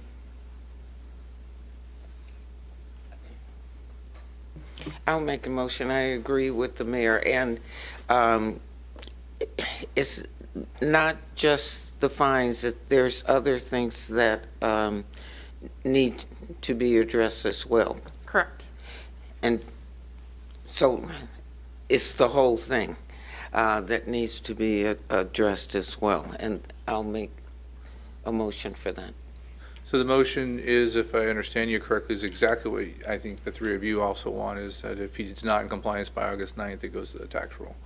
So I'm just asking that in this motion that that you understand you're going to sit with our staff within the next, very, very quickly in the next week or so, and you're going to come up with a plan to make sure you're in compliance. And if not, by August 9th, they're going to make that decision, you're out of compliance, and it's going to go to the tax roll. Fair enough? Thank you. That's the motion on the table by Ms. Pye. I'll second it. Is there any more discussion? Does that satisfy everybody for the most part? No, it's not Bob, near can what you explain why it doesn't satisfy you? It does exactly the same thing. I mean, actually, no, it doesn't. Well, I just explained what my reasons were of why I think the fine needs to be there. What I'm saying is after that going forward, then staff would cooperatively work with the gentleman and them and work on what I wouldn't say a development agreement, but some type of a time frame agreement of when certain points are going to be made, and they won't be as stringently fined because we're going to make sure that he meets these marks and these time frames more accordingly to work with the staff. I think what we're dealing with is that this was all very public nuisance and work done, things like this, and what was done in the past, that's what the penalty's for. Remember, this isn't what we're going forward with. This is what we dealt with in the past. So since summertime, we've dealt with this stuff for now over a year, and here we are. And he just said even then, 3 months ago, still in the prior fiscal year, we are dealing with 3 months that it was substandard, unhoused, populated with people, code violation problems. And now he's up to par here. And my thing is yes, that's correct. So I think I understand your guys' point now. You're saying don't relieve fees at all. I'm saying not relieve fees, but what I'm also saying is that going forward, is that staff will say, okay, instead of the typical 30 days, we'll give you 45 or 60 days because we agree that you want to work cooperatively with us. I think we're all going to the same point except for the fact that Ms. Pye's motion, and I'm supporting, is that we'll relieve fees if he's in some sort of compliance, but you're saying no, don't relieve the fees. Okay. All right, there's a motion on the table. Does everybody understand the motion? Okay. Any other discussion? I second it. All right, please vote.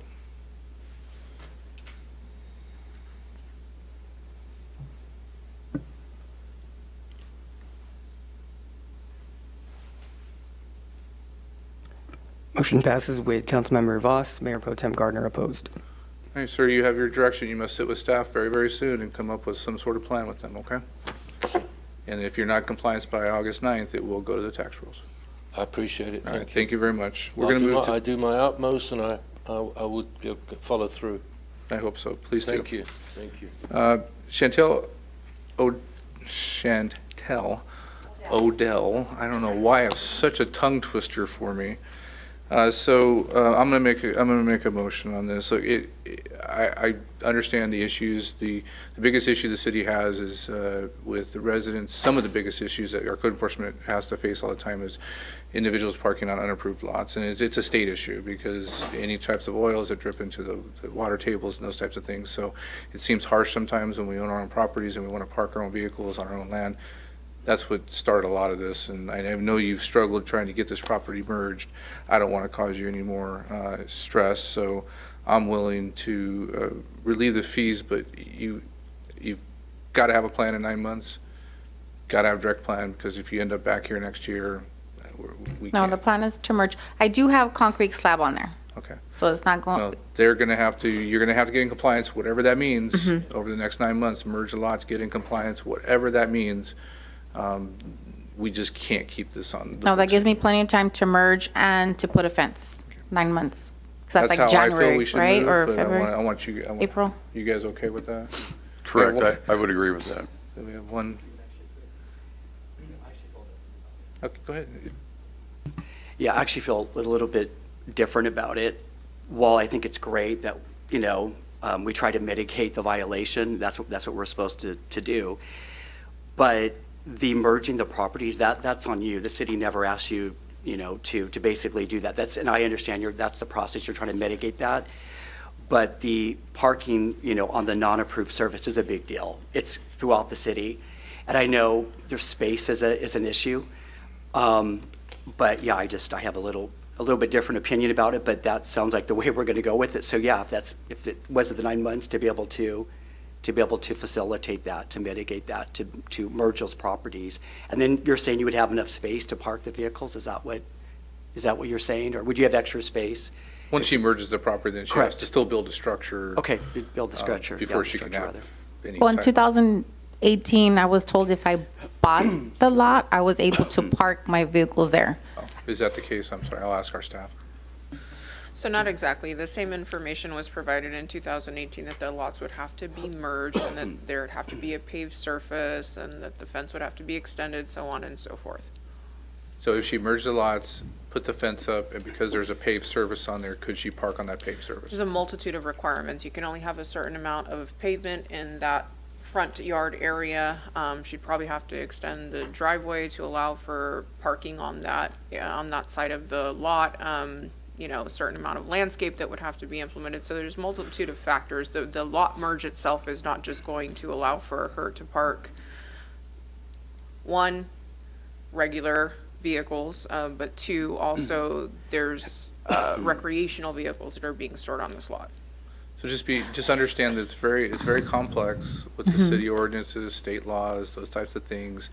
So if you're going to move forward, we don't want to get into the details of what you'll have to do. What we're here today is to help you move forward. And so what I'm asking you to do is just to make sure that if we do vote on this and it passes, what I'm proposing is that within 9 months, you're moving forward either not doing anything and bringing the lot to compliance, or moving forward with the merger and doing what you need to do to be able to park vehicles on that lot. Is that fair enough? That's fair enough. Yes, sir. Are you proposing that we waive the fine or hold the fine until she's in compliance? And if she's not in compliance by this time next year, then the fine goes back? I would say pause the fines, and if she isn't in compliance, I think it's fair enough to say that we've had enough staff time on this that it warrants that staff time be recouped. Okay, I'm fine with that. Is there any way I can get something from the City of Desert Hot Springs once I merge the property, that I'm able to park my vehicles on the property? Yes, once you comply. Because she's telling me only one vehicle. Once you comply, Uh-huh. or when you're in the process of complying, you can make an appointment with our staff. They can sit down and give you a whole written explanation somehow. I'm sure it's in our code somewhere, what can be done for that lot and what you can do. And then Okay. you'll have that. But you need to make the time to come down and make an appointment with our staff and do that. I will do that. Thank you. Is there any other questions or comments? Does someone want to make the motion to that effect? Move that we put the fine in abeyance and direct the property owner to come in and discuss with the city and to develop a plan. Is that about right? Within 9 months. Within 9 months. All right. All right, there's a motion and a second. If there's no other further discussion, please vote as soon as it comes up on the screen.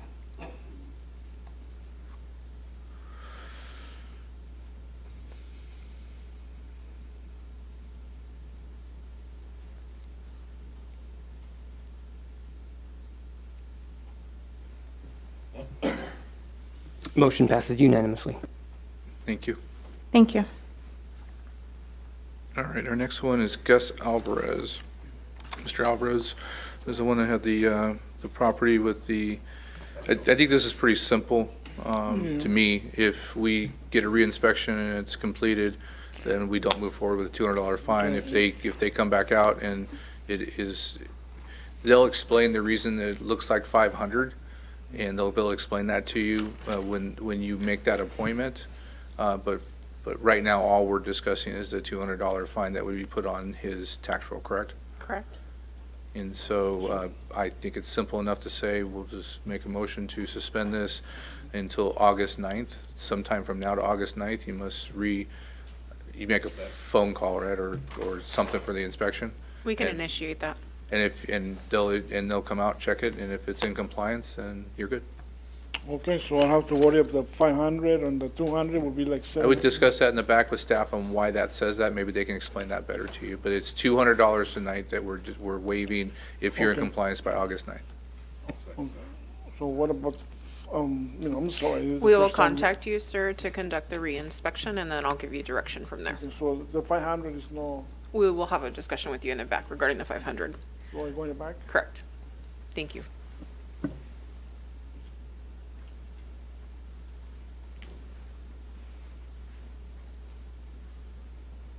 Please vote.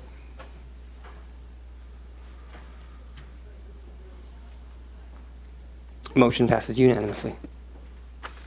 All right, 66590 Coma, George. So this is a first-time offense for this address? Yes, sir. All right. So we've done this in the past where we'll waive this fee, being that you're a property owner. You are responsible for your property, whether you're on property or not. You are responsible for anyone on your property. So if anyone's cited again for these citations and it's brought back to us, obviously we're not going to want to waive those again. So you must make sure that your tenants are in compliance with city ordinances and laws. I'll make a motion to waive this $1,000 fee. Is there any discussion? Please vote.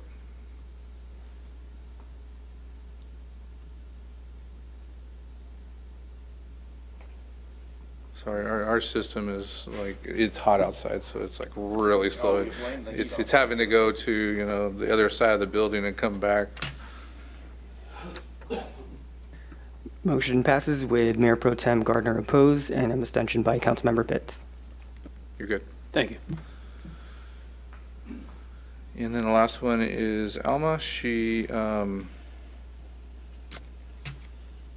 is the 66713 Joseph, and that's the illegal ADU. $2,000 has been removed already, and she has a current $1,000 fine that will go to the tax roll. She's requesting 6 months. Can we discuss this a little further? What exactly, I'm sorry, I lost a little bit of my train of thought with all the other ones. I believe she needs to final the permit that she pulled, and then anything else? She has to have electrical and plumbing inspections done. Yeah, so there's still a series of inspections that she needs to pass to permit the ADU. I believe if we do sort of the same thing that we did with Miss Odell, where we put the item on hold rather than remove it from the tax rolls, we can give her the 6 months and then at that time determine whether or not we dismiss the citation. If not, it'll remain open, and if she ever sells the property, then she'll have to rectify it with the city. Is that fair to everybody? All right, so the motion is to put this citation on hold, make sure that she has the opportunity to make appointments with the city staff to get into compliance, and if she doesn't come in compliance within 6 months, then this is to move forward. All right, that's my motion. We'll second that. And please vote when it comes up. Any more discussion? All right. All right, is she still here? Does anybody know? Okay, you'll be able to relay that information to her. We'll follow up with her, yes. All right, Motion is that- passes unanimously. Oh, sorry, go ahead. Motion passes unanimously. Thank you. And I think that was it. Is that all I pulled? Okay. Thank you, staff, for all your hard work. Emily did a fantastic job. And we now have the next 364 days to relax. The city council does, not everybody else. All right, thank you. All right, our next item in the public hearing is a lost cultivation crop waiver appeal fee. Item number 5, Mr. Nelson. Good evening, Mayor and City Council members. Before you is a proposed fee related to the administration of lost cultivation crop waiver hearings. This is a public hearing to consider establishing a cost recovery fee for cannabis cultivation applicants who wish to appeal a waiver denial through a formal hearing process. This proposed fee is contingent upon the adoption of a corresponding ordinance, which I will present later under the administrative calendar. Should the ordinance be approved, Section 3.38.050 of the Desert Hot Springs Municipal Code would be amended to include this fee. A comprehensive fee study was conducted to determine the true cost of administering these hearings. The study considered contracted hearing officer rates and city staff time and concluded the full cost recovery amount as $762.92 per hearing. For context, the adoption of the lost cultivation crop waiver provision in April 2024, the city has received 2 applications and held 1 formal hearing. Establishing this fee supports Goal 11 of the city's strategic plan by promoting fiscally responsible operations and enhancing administrative efficiency. This concludes my presentation. I'm available to answer any questions. Do we have any questions of staff before we open the public hearing? No? All right, we're going to open the public hearing this time and take any testimony in favor, opposed, or neutral position.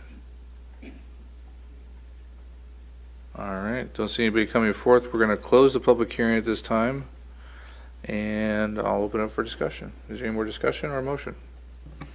This has been something we've been thinking about for a while, and I think it'll give some additional relief to our cultivators when they lose a crop. And I see later on the agenda we do have the actual fee for that, so that's good, and I think it will be good help to our cultivators. So I'll be happy to make the motion to adopt the lost cultivation waiver appeal fee recommendation.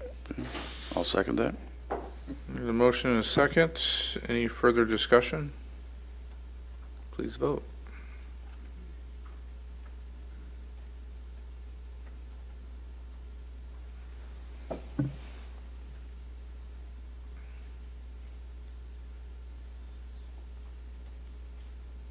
Motion passes unanimously.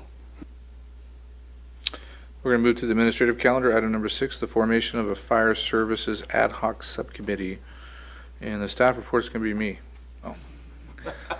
So recently, obviously, our fire chief's not here tonight just because this item's on here. I think he's on vacation, right? So 20 years ago, before I was elected, I was on the Public Safety Commission, and that's the last time we looked at our fire services in our community, the fees and what were provided. I would be one of the first to stand up and say we probably have the best fire department in the nation, if not the world, here in CAL FIRE and the services that they provide us. But recently, with some of the costs being raised as high as it is, I think it's time for us to do our due diligence as a city council and look at the services that are provided and the cost they come at. So I'm requesting the city council support my formation of this fire services ad hoc committee, and I'd like to appoint Councilmember Pitts to that ad hoc committee with myself, and I'd like to appoint one person from the Public Safety Commission, which would be Walt Myers, and a person from the Planning Commission, which is Jim Nadell, and one member of our community who I happened to run into the other day and said he wanted to get back involved, Keefion Shepherd. So with that said, it would be 3 members of our community and 2 members of our city council. I don't know exactly where it's going to go yet. Had some preliminary discussions with our city manager that maybe we do hire a consultant to do a feasibility study, but there's some questions to be answered before we get there. This is, we're going into a 2-year budget cycle. Whether this takes 3 months, 6 months, 9 months, or a year, it'll set us up for the next budget cycle, at least, on what the future looks like for fire services in our community. So I'm asking for that support and those members of our community to be appointed to that committee. Yes, Mr. Mayor, I think this is a great idea. We have 2 other cities in the valley that do their own fire service. The rest of us all contract with CAL FIRE. And you're right, it's been 20 years, and the costs keep going up, and we can study to see if we can keep our costs down, bringing it in-house, leaving it with CAL FIRE, or perhaps even forming a JPA with one of the other 2 neighboring bordering cities that have their own fire service. I think that's appropriate to do, and you picked the appropriate time because we can get through this and have it ready for whatever recommendation we have when we do our next 2-year budget cycle. So I'm happy to support this and make the motion. Is there a second? Is there any further discussion, or is there any questions from the audience? I mean, comments from the audience? Yes, ma'am. Because the fire department is raising rents here and there, we've had experience with the sheriff's department doing the same thing. We don't know if that's what they're going to do, but it is being proactive, particularly because we have fire services being an increase now. And so it is proactive. This is the time to be proactive. And so far as whatever the subcommittee decides and brings back, it's time to do that, and I support you on that. Any other comments? All right, please vote. Motion passes unanimously. Thank you for your support on that. We'll move to item 7 is Phase 2 mural program, Downtown Arts and Culture District. Ms. Wilms. Thank you. Good evening, Mayor, City Council. I think I have a presentation that's going to pop up. There we go. So on October 1st of 2024, the City Council authorized the professional services agreement with Casey Zoltan and the Mural Supply Co. for the curation of a mural program in the Downtown Art and Culture District. Since then, 12 murals have been completed by well-known and respected artists like Shepard Fairey, Dabs Mila, and Mr. B Baby and Royal Dog, to name a few. These murals have acted as powerful tools to support local business, attract visitors, and build community pride, which are all initiatives laid out in the strategic plan.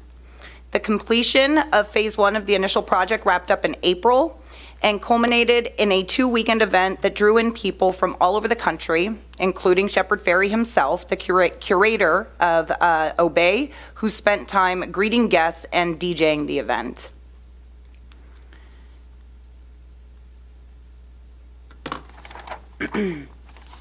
High-profile figures, including James Franco and Travis Barker, Gerald, we can turn off the presentation now, visited mural sites and or shared them on social media, generating viral content and extending our city's reach far beyond the valley. This organic exposure resulted in millions of impressions across social media platforms, with coverage reaching not only art followers, but fans of fashion, film, and music and design. A great part of this reach was due in part to Casey's far-reaching relationships and connections that he had to curate this project and move it forward. Phase 1 was not limited to painters. It attracted musicians, photographers, filmmakers, and creatives from a wide spectrum of disciplines, many who also documented and shared their experience on social media. Now Phase 2 would build on that success, commissioning 12 additional murals curated again by Casey Zoltan from the Mural Supply Co. Known Gallery and the Seventh Letter, who, as I said, was instrumental in delivering the quality and impact of Phase 1. The next phase would continue, if approved, to position Desert Hot Springs as an accessible, inspiring, and dynamic hub of cultural tourism, benefiting not only our residents and businesses, but the entire Coachella Valley region.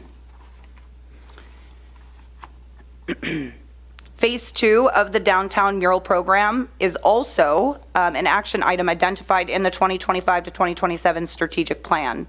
Goal 3, action item B1, states that the city would work with Known Gallery to execute Phase 2 of the Downtown Art Mural Program, capitalizing on the initial internationally known artist in conjunction with Known Gallery, the Seventh Letter, and the Mural Supply Co. So Casey Zoltan, owner of the Mural Supply Co., the Seventh Letter, and Known Gallery, would once again curate the initiative, handling full project coordination from artist outreach and curation to material logistics. The Seventh Letter Collective maintains a connection to a global roster of street artists, which ensures diversity in style and scope within the next murals. The budget for Phase 2 of the downtown program is consistent with the previous budget and would again allocate $250,000 or roughly $20,000 per mural from the Art and Public Places Restricted Fund. The purpose of that fund is to develop and maintain visual art programs for the residents and visitors of the city of Desert Hot Springs to increase tourism in the community and enhance the environment and unique character of Desert Hot Springs by providing for the acquisition and maintenance of public art. Phase 1 of the program, as we talked about, drove increased foot traffic and boosted awareness across the Coachella Valley and Southern California region. Phase 2 is positioned to reinforce those gains.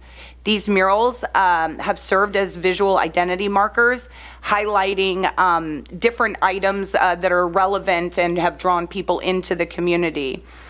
And they've resonated and have definitely stirred up some conversation here locally with our residents. The continued collaboration with Casey Zoltan, we feel, is going to be quite successful if approved, and as I said, would capitalize on the previous initial campaign. Again, this item is in strategic alignment with Goals 3, which is the revitalization of the downtown Desert Hot Springs, and Goal 8, which is the promotion of community engagement and cultural programming, as outlined in this strategic plan. The item, if moving forward, would authorize the city manager to negotiate and execute the professional services agreement with the Mural Supply Co. For the curation of Phase 2 of the Downtown Mural Program. Happy to answer any questions, and that concludes my staff report. Do we have any public comments on this item? Yes, sir.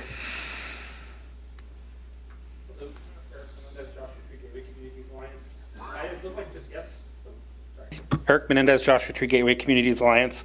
It feels like just yesterday I was at home watching YouTube, and this came up. You guys having the council meeting where Casey was doing the presentation. And I got to say, those murals are great, you know, and coming from what we have up in 29 Palms, we're the city of murals as well. So I think it's really important to what he has done downtown. I think this is a great concept. I wasn't able to make it for the party across the street, but Miss Flower was. Miss Flower is one of the ones that's working with me on JTGCA outreach, and she said it was quite the event. And you know, we have been down here. We're trying to establish a weekly presence at Rogers' event at Fridays on Pearson. And I got to say, like, it is great to have all, you know, I know you have your downtown is changing, and kind of like ours was long ago, but it's great to see it come to life on Fridays and see the new art.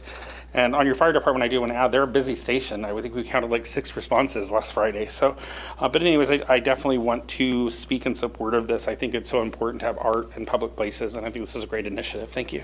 Thank you for spending some time with us. Anyone else like to speak on this item? All right. I will entertain a motion or comments. Just real quick. The first round of this was such a spectacular success. I'm very confident that the second round will be as equally successful. I'm imagining, though, we're kind of running out of a little bit of wall space, so where are you projecting to put these? You would be quite surprised. Casey and his team have already identified 17 different walls that, if this is approved, CIDA will be going out and talking with property owners to try to secure those agreements. Yes. So I wasn't on the council at the time this was done, and if I was, I would have suggested this. I would like to see in this group here that we have 4 of those have something of significance of Desert Hot Springs.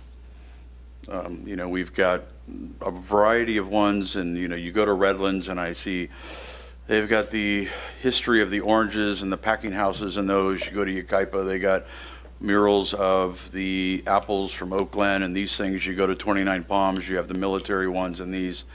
And there's different Yucca Valley's got theirs, and yet when I see these, and not that I'm, you know, have an issue of any of these, some of them are really very cool, and others are a little different, but nonetheless, they're different, you know, and that kind of, everyone's kind of subject to that. However, when you combine the two, we've spent $500,000 on this, is what we'll be spending. I think having 4 that have some kind of Desert Hot Springs theme, maybe with a little Native American with the water, maybe it's the, what are they calling them? Miracle Hill Oasis. You know, maybe they do that in script on the side, or Desert Hot Springs script, or it's got something with Cabots or any of that kind of mixture where somebody looks at it and says, oh, that's something that I can remember back when I've been here since 30 years ago or something like that. I think we should at least recognize our city and kind of do what some of the others have done. I really like what the others have done with theirs. I'm not opposed to different type of art things and what have you, a good number of comments, but I also think with the kind of money that we're spending, we should at least have 4. And those are my comments.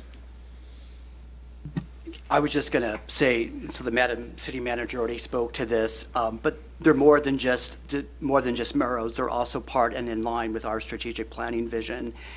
And the murals will be a great addition to our art district that we're trying to eventually do. I'm excited to be part of this, so. One little, Jen, did you have? You can make the motion. I wasn't going to make the motion, no, I was going to make one quick other comment.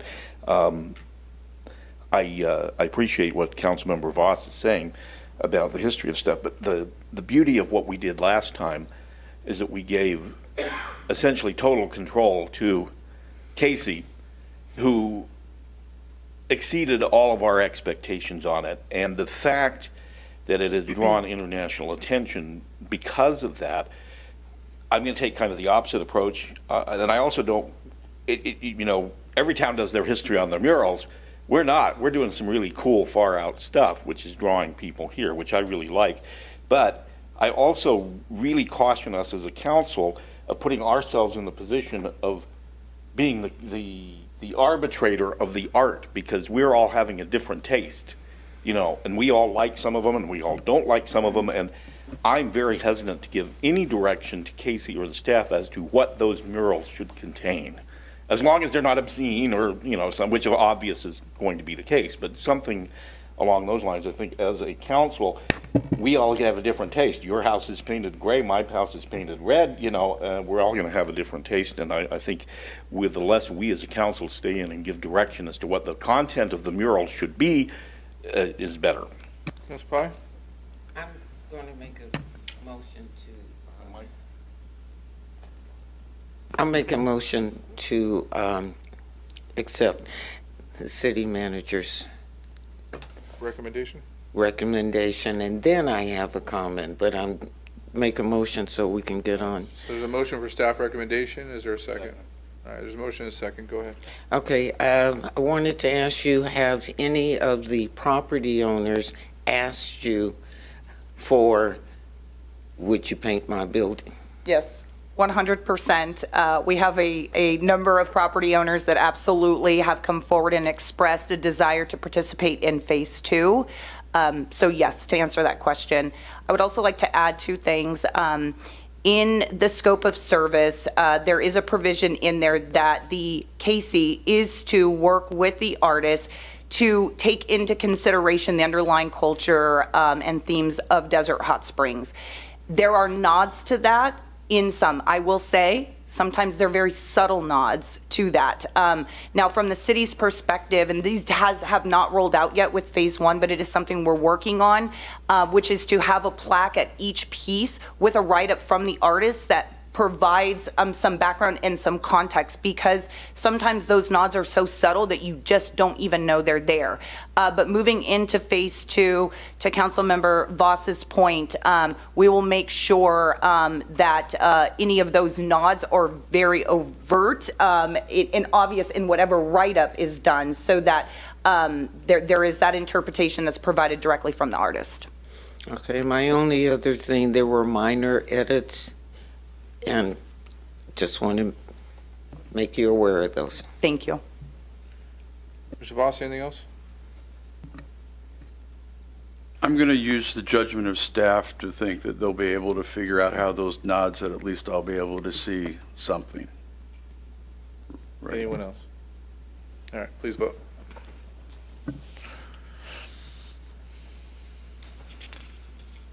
Motion passes unanimously. Item number 8 is professional services agreement for an animal adoption specialist. Ms. Newsom. Yes. Good evening, Mayor and City Council. So the City of Desert Hot Springs has been dedicated to animal care and control since 2017, when the program was brought in-house to enhance the welfare of our community's animals. In 2024, we proudly inherited an animal sanctuary, further expanding our commitment to providing a safe haven for animals in need. Our staff operates both locations with a high volume of intakes, underscoring the necessity for an adoption specialist or team to facilitate a significant number of adoptions. Our unwavering dedication to our animal population's safety, welfare, and care is not just essential but critical to the overall well-being and health of the city. The item before you is a professional services agreement with Danielle Munich, one of the city's animal care and control volunteers. Ms. Munich is a lifelong animal lover and has been a dedicated volunteer for several years, making a significant impact on our community's animal adoption efforts. Currently, she facilitates over 80% of all city adoptions and rescues. She dedicates her free time to this noble cause, driven by her passion for animal welfare. By formalizing her role through this agreement, we can establish a more structured and collaborative approach to animal adoptions.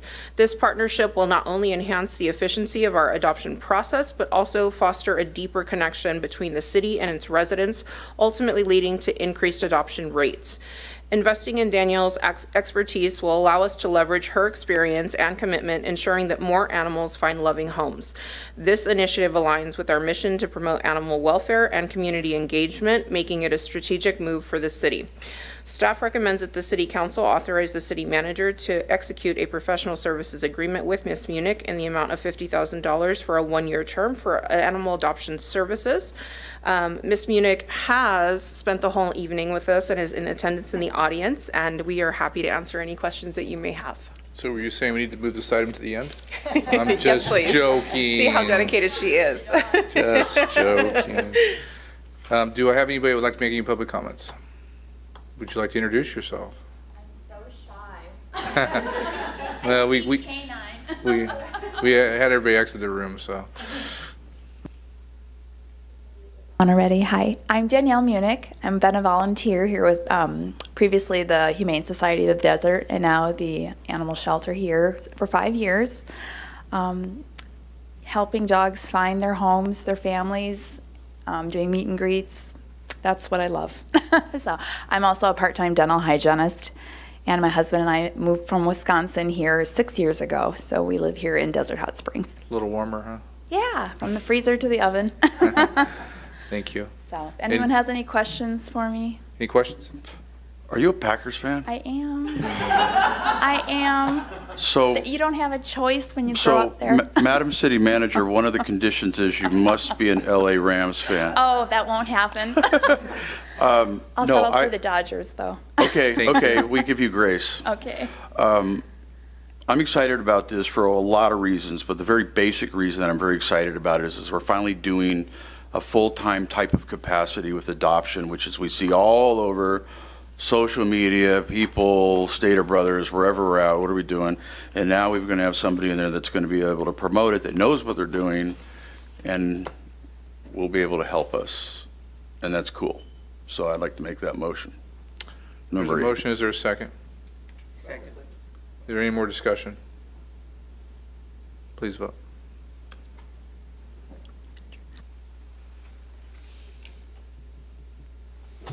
I'm so happy we spent so much money on this system. Cheryl's going, stop. The motion passes unanimously. Thank you. Welcome to the team. And thanks for hanging out with us. You don't have to hang out anymore. Item 9 is the ordinance amending Desert Hot Springs Municipal Code Chapter 3.38 Lost Cultivation Crop Waiver Appeal Fee. Mr. Nelson. Good evening again, Mayor and council members. The item before you is an ordinance to amend Section 3.38.050 of the Desert Hot Springs Municipal Code to establish a formal fee for hearings requested by applicants who have been denied a lost cultivation crop waiver and choose to appeal that decision. As you may recall, on April 2nd, 2024, the City Council approved updates to Title III of the Municipal Code related to cannabis cultivation, which included the introduction of the lost cultivation crop waiver. This provision allows eligible cultivation operators to request temporary waiver of cultivation taxes subject to approval by the city manager or their designee. Currently, the appeals process does not include a fee for administering these hearings, an inconsistency with other similar hearing processes within the city. The proposed ordinance corrects this by authorizing the implementation of a cost recovery fee, thereby aligning this process with existing city practices. This amendment directly supports Goal 11 of the city's strategic plan by enhancing fiscal responsibility and streamlining administrative procedures. This concludes my presentation. I'm happy to answer any questions. Do we have any public comments? See nobody coming forth. Do we have any questions for staff? I'll entertain a motion. I move that we adopt the ordinance amending, or where to go here, adding the Chapter 3.38 Lost Cultivation Crop Waiver Fee. I'll second that. Please vote.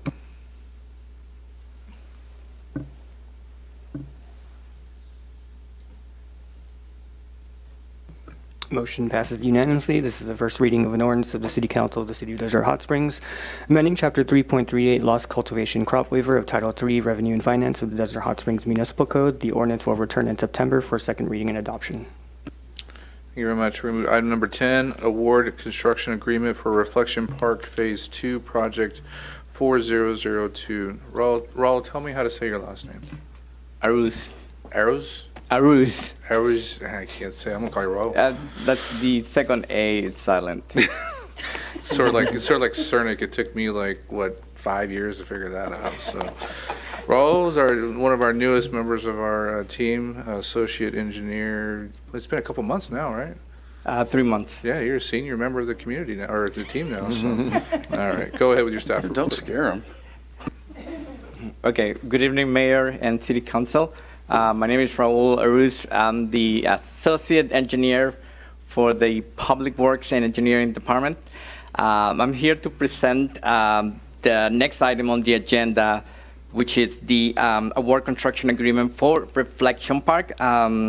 Here I have to make a correction.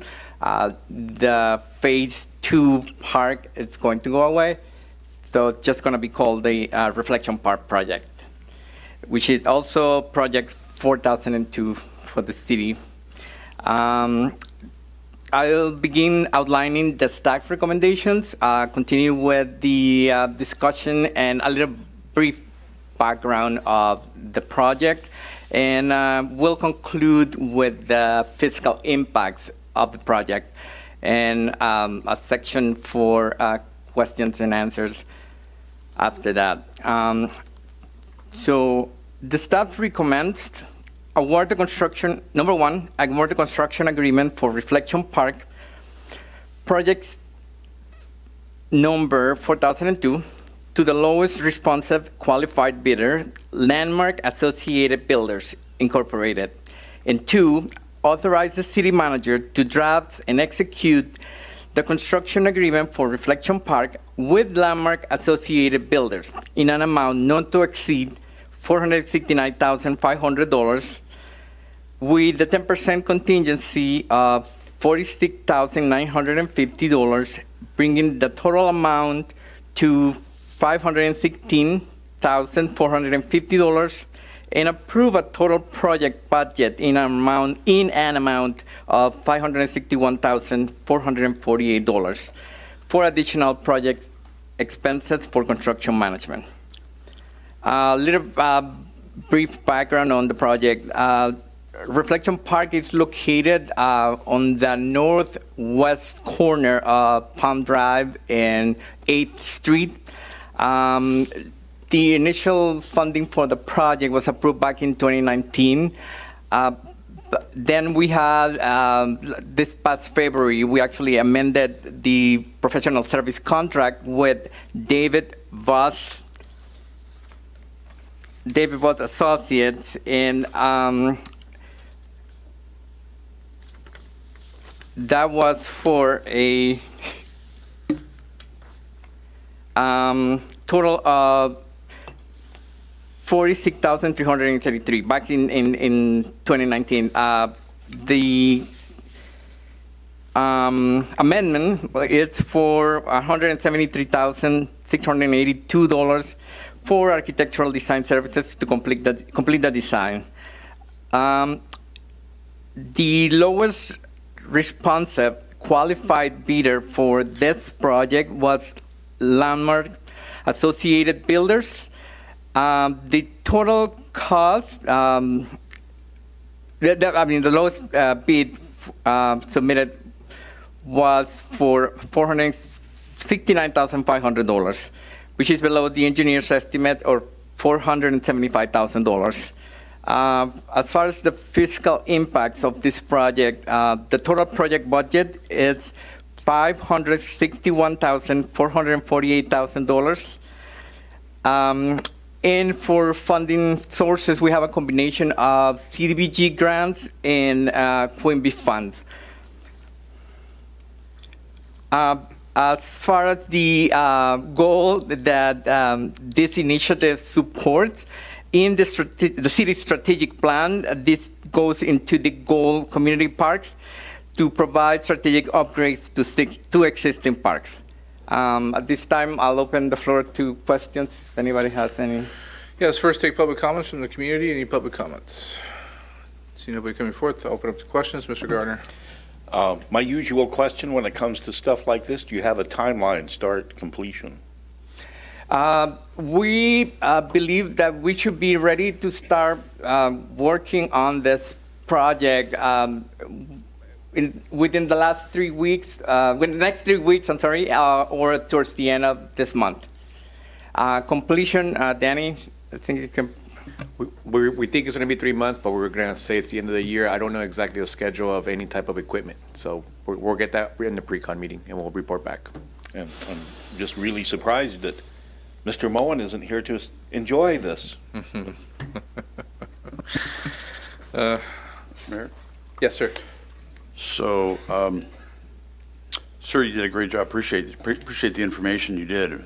Excellent report. This is going to be a really nice project. What I really like is the timing, because right around this timing is going to be when those two hotels, I think, seem to be kind of progressing through. And so it's going to make that intersection much more attractive in there with that. And so I look forward to that. And Raul, I believe this is your first meeting? Yeah, this is my first one. And welcome aboard. Thank you. I'm a pleasure to meet you. And yeah, I'd like to make a motion to approve item number 10. Second. All right, there's a motion and a second on the table to approve of staff recommendation. Is there any other comments? Just Ms. Pine. Solar, the lights, is that going to interfere with the hotel? No. It's actually going to make it more beautiful than it is and more attractive to people that come to the hotel as guests. Okay, I just wondered. Please vote. Motion passes unanimously. Item number 11 is award of construction agreement with the Wardman Park Improvement Project, Project 4012. Roll. Good evening again, Mayor and City Council members. So the next item is the award construction agreement for Wardman Park Improvement Project. It's City Project number 4012. The staff recommends award the construction agreement for Wardman Park Project to the lowest responsive qualified bidder, Landmark Associated Builders Incorporated. And 2, authorize the city manager to draft and execute the construction agreement for Wardman Park Improvement Project with Landmark Associated Builders in an amount not to exceed $179,500 with a 10% contingency of $17,950. The total project budget is $232,442. As well as for reflection, this is for additional construction management expenses. Some background on the project. Wardman Park will improve the existing park by providing shade structures to the bleacher seating areas.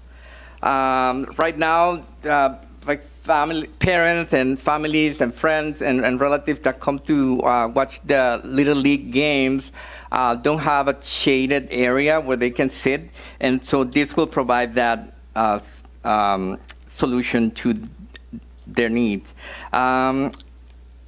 Also will provide improvement in the aesthetics of the park, as well as bringing more Little League games to the park. As far as the fiscal impact of the project, the construction cost has been estimated to be $232,442. The funding comes from a CDBG grant and Quimby funds. This initiative, as well as Reflection Park, supports Goal 7 of the city's strategic plan. Now, did you have any questions? We'll open up to public comments. Anyone have public comments? No public comments. I just like to make, this is, as we improve our sports facilities and our parks, this is one of the things that we get probably the biggest concern is when sporting events happen there, mostly Little League. There's just no shade. So with our current winds and people bringing pop-ups, they end up flying away. So this is going to be a really well planned out addition for the park. And I would concur with that, except sometimes our shade structures go flying away too. But the one thing in reading the staff report, and I don't know if Raul can answer this or if it would be Danny, and it's not a major concern of all, but I noticed on both this and the Reflection Park one that we only got one bidder, and that we only get one bidder, and they came in lower than what the estimated cost was, so we go with it. But is there a reason you think why we're not getting multiple bidders on these projects? Yes, so we released both of them for 35 days, so it wasn't a timing issue. Both of them are pretty straightforward. There wasn't a complicated project. It's landscaping, and it's pretty straightforward. We were asked the same question by CDBG. Riverside County said, why are we receiving one? One big concern is CDBG is funded federally, and you have to use and follow federal requirements, and they are very, very strict. So contractors most likely do not want to or do not have the capability of following the CDBG requirements. And that has happened in almost every single CDBG project that we have released is either one or two. If you see our RFP was about 300 pages long, when it usually is 45. They have pre-forms you have to fill out, post-forms you have to fill out, during construction to fill out, and then post-construction fill out. So it's not just a construction, but it's also an administrative requirements from CDBG. So that's one of the reasonings. We actually received, it was about 12 for one and 9 from the other contractors that actually pulled plans. So it wasn't that nobody got the news. We were able to confirm that 12 different contractors for each project actually pulled plans at a minimum. So that actually made us feel comfortable enough to move forward. We were able to evaluate their bid and compare it to engineer's bid, and that made it evaluable to move forward. We did publish it in the newspaper twice. So with all those items that we did, we were able to meet and say, yeah, we're just going to move forward. We're not going to find a more competitive bid than this. Any other questions or comments? Entertain a motion.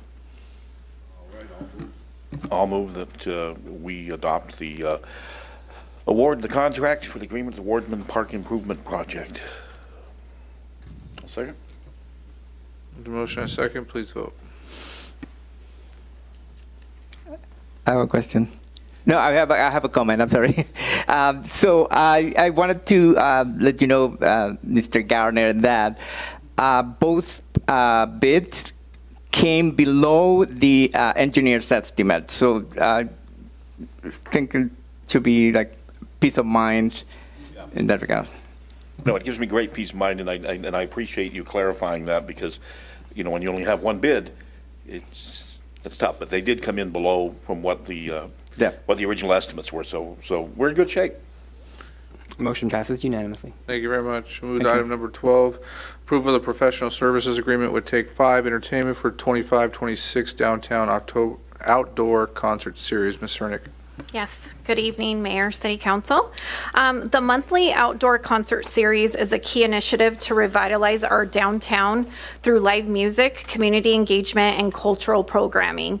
The series will launch in partnership with Take 5 Entertainment, a professional event production company with a strong track record of organizing large-scale concert for cities, including the city of Indio.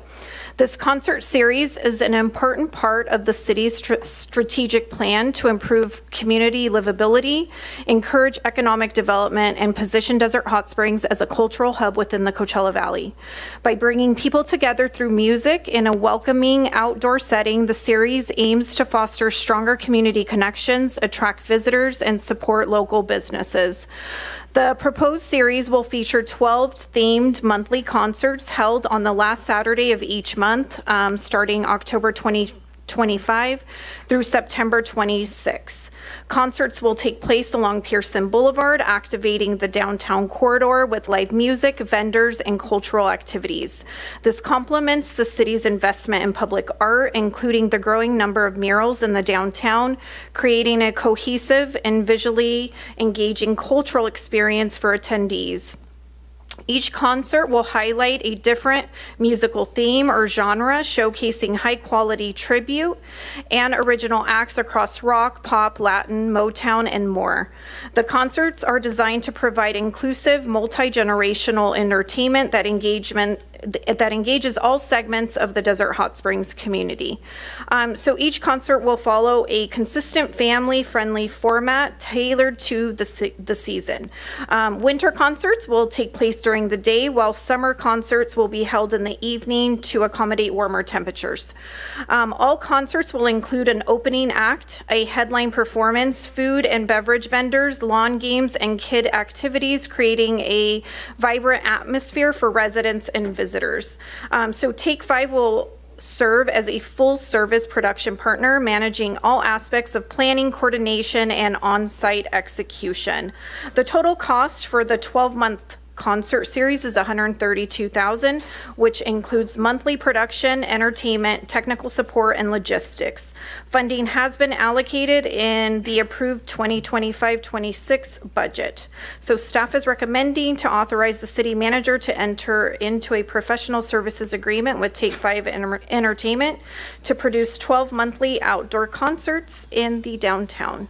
That concludes my report. I'm happy to answer any questions. Any public comments? See nobody coming forth. I just want to start off by saying I'm excited about this. So, Mr. Gardner. Oh, I am too, and having gone to the Indio ones and seeing what these guys can do, I'm really looking forward to it.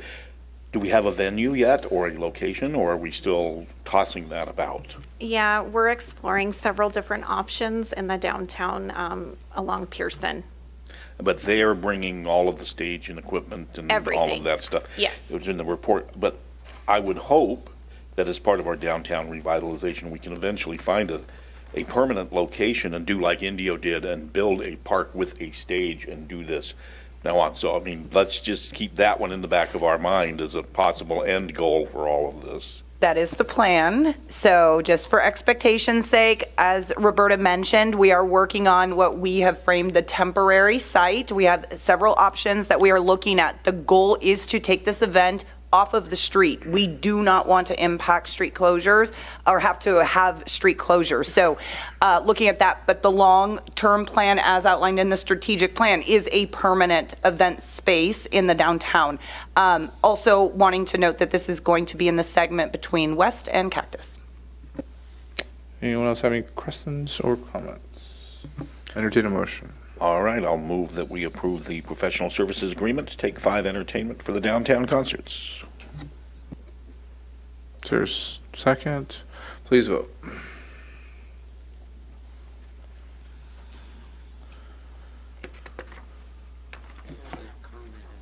Yeah.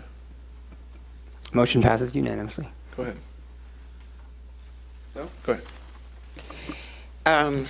Christina, I think that Emily was perfect. She was like a clone to you, but she was excellent. We did good, right? Here, I second that one. She's If that's amazing. a motion, I'm She's seconding it. She wasn't as was great. scary as Christina, though. That's No, true. Christina is very I scary. gotta do better. No, you Thank do you. fine. We appreciate it. You do And fine. the next thing I wanted to say, you are no longer an interim city manager. You are a city manager. And they remembered to take the title off, too. That's awesome. Did it covered with tape? So, and we're doing that too. I just wanted to say that that Andrew did a great job too for his first time of being at City Council, and I think it's fantastic that our new permanent city manager is allowing our great staff to really shine, and I'm looking forward to a lot more of that. All right. Any public comments? That anybody didn't get to make a public comment at the beginning? Yes, sir. Eric Menendez, Joshua Tree Gateway Communities Alliance. I wasn't going to make a comment, but I didn't realize you're dark for 2 months. So next week, I think I'm meeting with Ms. Doria, and I mentioned I saw you at Greater Palm Springs, Councilmember Gardner. I would love if you could sit in. But we're working on a few things as far as our community initiatives with our passport and with our call to artists and community health and wellness. We have been trying to establish a presence at your Friday night at Pearson's. It's just with the staff, with myself getting volunteers to do it. But we do want to have more of a presence there. And I have I don't know the dates yet, but it's probably going to be the second and third weekends in August. We're going to be having a series of events. It's called Community Hearts. It's going to be a wellness expo. We're going to do one at Miracle Springs because we're working with the spas that I've been working on with the passport promotion. So Miracle Springs and Desert Hot Springs Spa have signed on with us. And then we're going to do a second one up in the 29 Palms area, the Social Yards Event Center. So right as you come into 29 Palms, there's a great event center where the two hotels are by the Stater Brothers. So like I said, I wanted to come more prepared when I announced this, but since you guys are going to be dark, I just figured I'd get out there now. I do have these little flyers on our passport, and then this is also what we call our CBP agents. It's our Cactus and Burrow Patrol. And I did do that before the hot button. I know CBP is a hot topic right now, but this was supposed to be a fun thing before, everything that's going on in today's news cycle. But we do want to get our community involved, and that's I think very important. I would like to thank Desert Hot Springs for being so welcoming. Every time I come here, you guys don't throw tomatoes at me like they do in 29 Palms. But I do appreciate everything you do, and I guess that's it for my public comment. And I'll leave these over here if anyone wants one. Thank you. Thank you very much. Don't anybody else in the audience, unless Emily wants to come up and. Emily. Did you want to come up and make some comments? I did approve $10 today for her to buy a new name plaque. So,